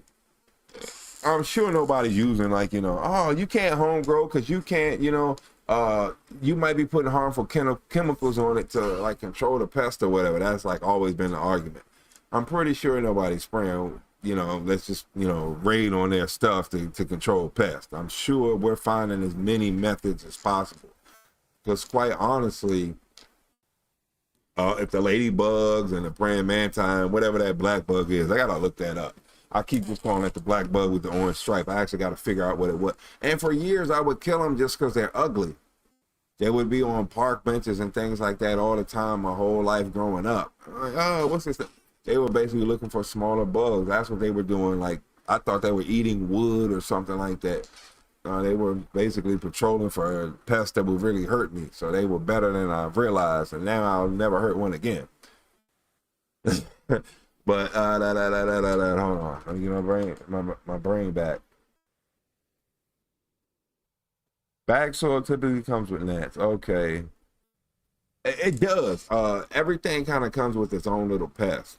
I know from working at a brewery, we would have a mill there for people who wanted to buy our grain and take it home and brew their own beer. The dust that would lay on the floor, you would see like little fingernail trails in it. And it's something called a cigar beetle. And they're in a lot of different things. Spices. I worked at a spice factory the same way. And yeah, you'll see the little trails of stuff going through the paprika or whatever from falling off of the shelf, the little dust that falls out of the box that lands on the floor from the shelf. But there's pests in everything. But I think like we have to go for the more beneficial pest, I guess.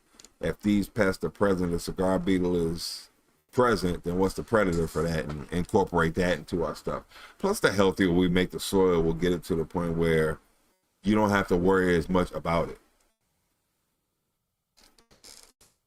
I guess the main problem, especially with growing outdoors, is that if it rains or it does a water out of your control, you really can't measure the dilution of the solution you have at a certain point. So if I know that, you know, for, 5 gallons will cover 3 square feet of whatever I'm using, like, whatever the radius of the plant is, and I put that up there, then it starts to rain. Like, okay, now I have no idea what it is. It might not even be anything in it because it's rained for like 3 hours straight. And it might have washed everything away. Or it might be like a half-hour light drench, and it might actually help benefit to the bottom of the roots and not just stay to the top. Who knows? Let's see, I'm check chat. I'm chat. Crushed eggshells at the base of the plant keep slugs away. Oh, really? And beer. Okay, I know about the beer traps. That you basically have half-filled beer cans. Do you turn them on their side or leave them all the way up? I forget. But the slugs will go in there smelling the yeast and basically drown themselves in it. But I didn't know the crushed eggshell thing. Like, once I knew that eggshells really couldn't be broken down that easily, it's easier to grind them into the powder or make the water-soluble calcium, like put vinegar in it and then dilute it with water and use it. I didn't do that as much, but what makes them, the crushed eggshells, what make the texture of it, is that what makes them, the slugs not be able to go across the eggshells? Because I use diatomaceous earth from that. And I know for most pests, it's supposed to be like shards of glass form. I figure the benefit that the defense they use against the slugs is just, it's like the drying out property. The fact that you got to go across this porous mass is going to suck all the moisture out of you. And that's why the slugs don't want to go, more so than it's like shards of glass hurting them. And I'm guessing what the slug juice is all about. Yeah, the slugs do get drunk. You're absolutely right. They'll drink the stuff, fall into the can. So I guess it is upright. You have a half-filled beer can. When they go down to drink it, they get drunk and like lose their control and fall in, and they drown. Yeah, because they too wet to get out and cling to the can. So yeah, okay. I forgot about that. I saw that in High Times years ago. Was it the black cover one? I don't even know if I've used that High Times. I gotta work on it. Oh, the far red. I'm gonna show you the video. I mean, I'll be no liar. I'm gonna save the late flowering tips because I wrote it down trying to fill time, but I wasn't thinking about, like, it probably doesn't apply right now. I'm the only one in that situation, I guess, unless you are on a different time in a grow tent. But I figure this will probably be more beneficial for the indoor growers. I do mainly talk about outdoor because that's mainly what I grow. That's 99% of my growing. I'd have to, I would say 95, but let's be realistic. So, where we at? Oh yeah, I want to change video to the far red. What was that? Was that Wild Bill? It was someone talking about using far red in their own grow. And I actually have a video that somebody has where we can, oh, here we go. The first far red chroma trial has been harvested.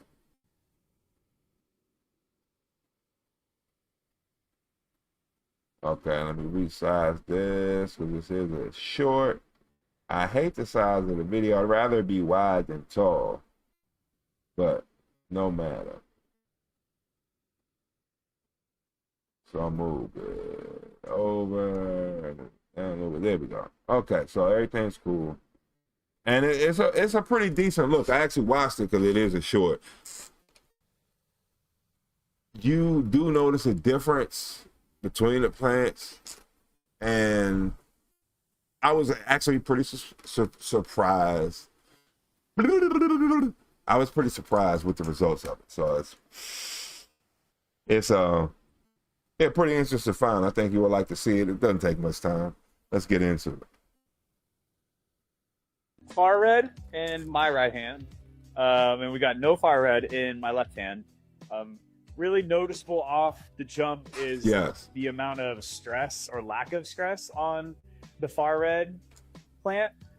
Absolutely bright green stems, whereas the plant without far red has a lot more stress, a lot more purpling of stems on it. That's happening to me with the diesel. It's hard to tell from here, but without far red has a better stack, actually. And then with far red, it's a taller plant. Stack isn't as good, but there's a deeper canopy depth, which may make up for a little bit of yield loss in the top.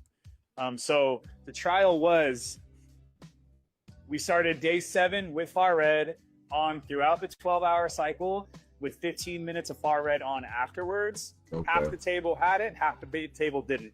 This side had it. Wow. Just left me like that, huh? But we clearly see the difference. He got about double the growth, I want to say. I mean, I know it was a lot of stem up there. So at least let's go with, to be fair, 33% more growth. We're using that far red for 15 minutes in the beginning of the light and at the end when the lights were off. So that I really want to say that was Wild Bill was talking about using far red, and okay, that puts it more in perspective. I understood it would be better because he was wowing about it, that he got some really good results, and I can understand that anything to help achieve a little bit more of a yield. So this gives a chance for everybody else to see it. That was the main point. That was Wild Bill, member of the chat, inspired video right there. Okay. They make actual beer traps now with little canopies in them to keep the rain out. Oh, I think I have actually seen that. It looks like a triangle tent or whatever, pyramid tent or what. I think I've actually seen that, like the umbrella for your drink. Yeah, man. That's funny. That's a good idea though, because that would really help. That's usually the problem most of the time. But also, I think after a few slugs, sometimes you hit a whopper. It's like what's the thing? The like oyster cages or the crab cages. Like one cage might have 13, another one might have 3. That's kind of how the beer can thing is. So I don't know if I've necessarily eradicated them, because I think they're the same thing with worms. All they need is contact with each other and they can pretty much reproduce.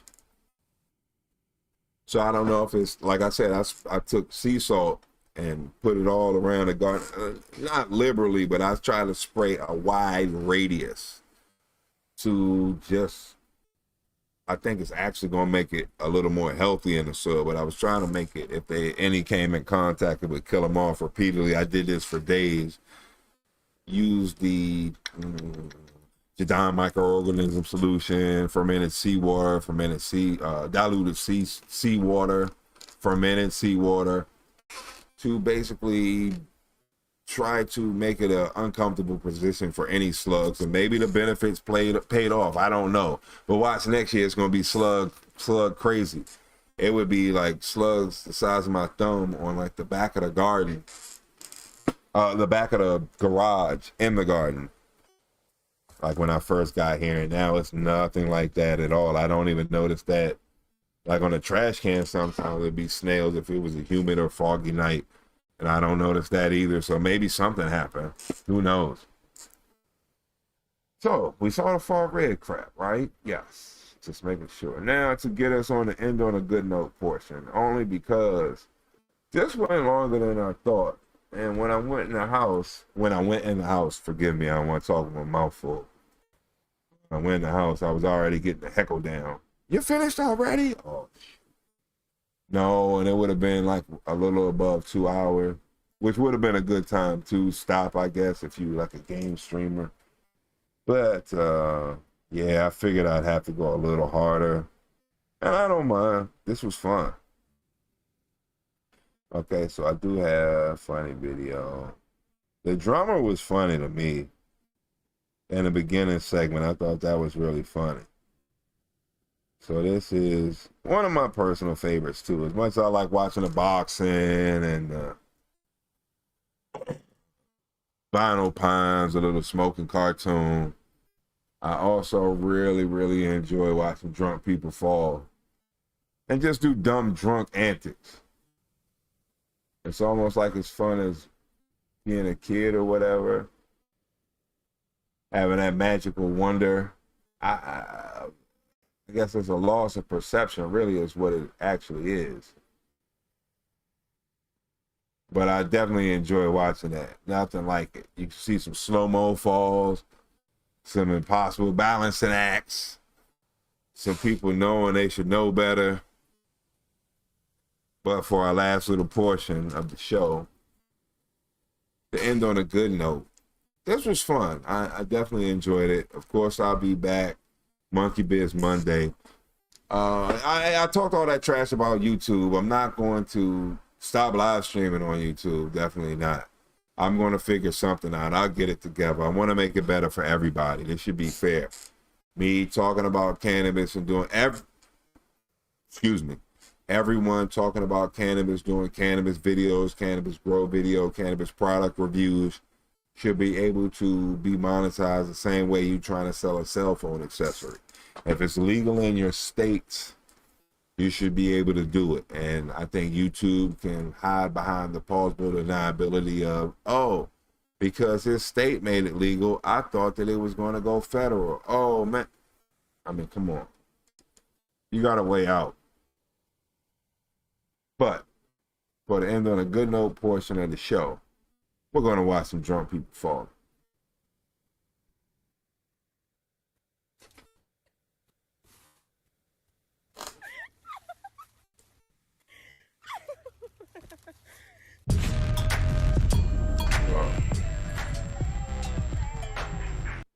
Here we go.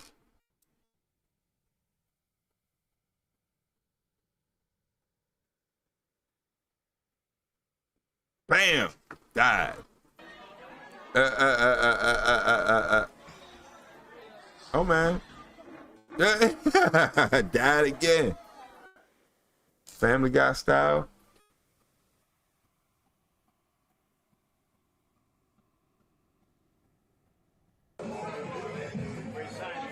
Come on. Where my bid? Man, Rob. Oh. I'm supposed to change body count. I will.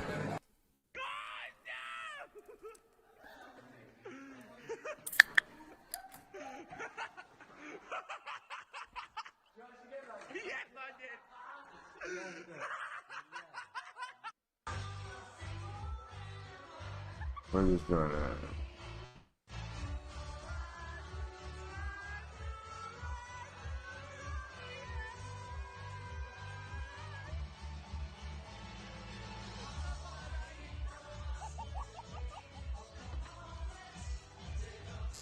For some reason that wasn't as funny as I needed it to be.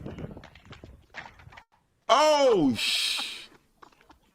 Oh, they fucked they thigh up. Luckily, they didn't hit their calf or like they shin, because they be in a world of pain, but they hit like the middle of their thigh and bit it. Woo! Oh, they bit it. Damn. Miles, how's your kebab? I've been there, too drunk to move. Oh! Last one.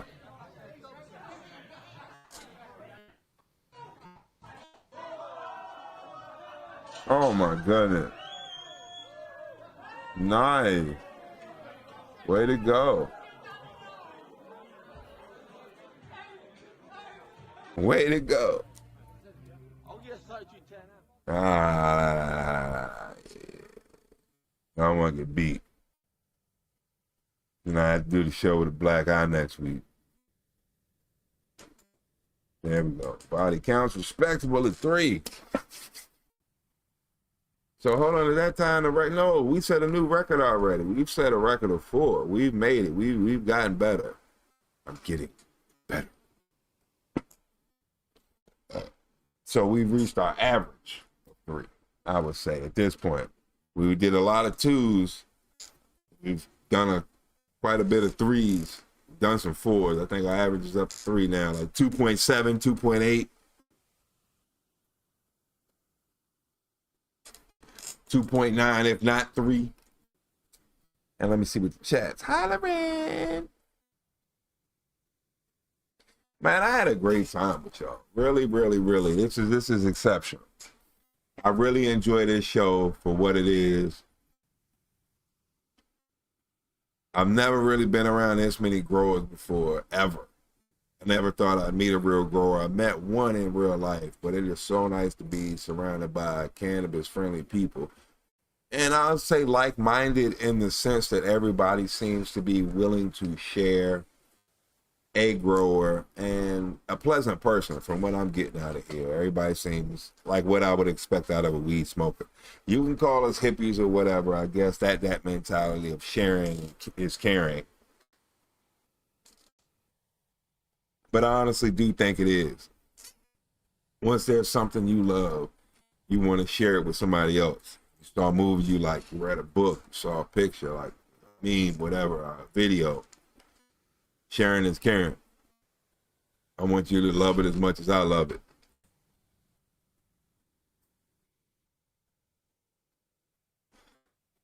And that's what this has been. I wish I could have gone a little more in depth into certain things, but really it went from me relying on the videos to be able to react to counteract things. For the video to honestly be in the way, I'm kind of using that as the bait to get y'all to start talking in the chat. And the show is just totally turned into the chat. And that seems like success to me. Could be wrong about that, but once the chat keeps moving, the chat keeps going, everybody happy and all that good stuff. I don't even see the chat up here. Did I get rid of the chat? Oh, the chat was never there the whole time? I thought the chat was there the whole time. I was wondering why I didn't see the chat on the other screen, but that's okay. Let me go to the other screen and see what the chat is. Chat's not there, and even chat back. Chat's not there, right? Chat not there. And I put the chat. All right, now y'all should be up there. I went the whole show without the chat. I hurt my feelings. There we go. Y'all was booming today. Yeah, there we go. Y'all was booming. I'm sorry, I wasn't paying. I was having so much fun, I wasn't even paying attention. But yeah, I really enjoy the way this has turned out to be on this, the 59th episode. So number 60? Holy shoot, okay. Next week is number 60, okay. Yeah, that's pretty much all I do. I watch Keno Casino on Kick. Watch Neurotic on YouTube. I'll try and basically watch videos that I want to show y'all the next week, or go back and research something. But I'm basically spending time learning about cannabis. Trying to make the show better, working on like the wheel. Hold on, let's go one more time, please. Can we get it? Where's it at? The Wheel of Flower. I'm trying to make the little flower stamp and everything. Where we at? Where's the Wheel of Flower? I don't see the. Oh, I forgot. I turned it. Oh, I totally turned off the screen. Whatever. I turned that down because I was dropping frames. I hope that made it better. That seemed to not make it any better whatsoever. Oh, it came back. I don't know why I came back. Oh, the greatest streamer on YouTube, baby. At 10 o'clock on Sunday. But I appreciate everybody being in here. This was a fun time. I learned a lot from y'all. I hope y'all learned something from these videos. I hope you learned something from me. But it was a fun time hanging out, definitely. And I'm going to figure everything out going on with the YouTube crappage. But I appreciate everything, all the support that's been going on, all the comments, y'all showing up every week. This is much better than what I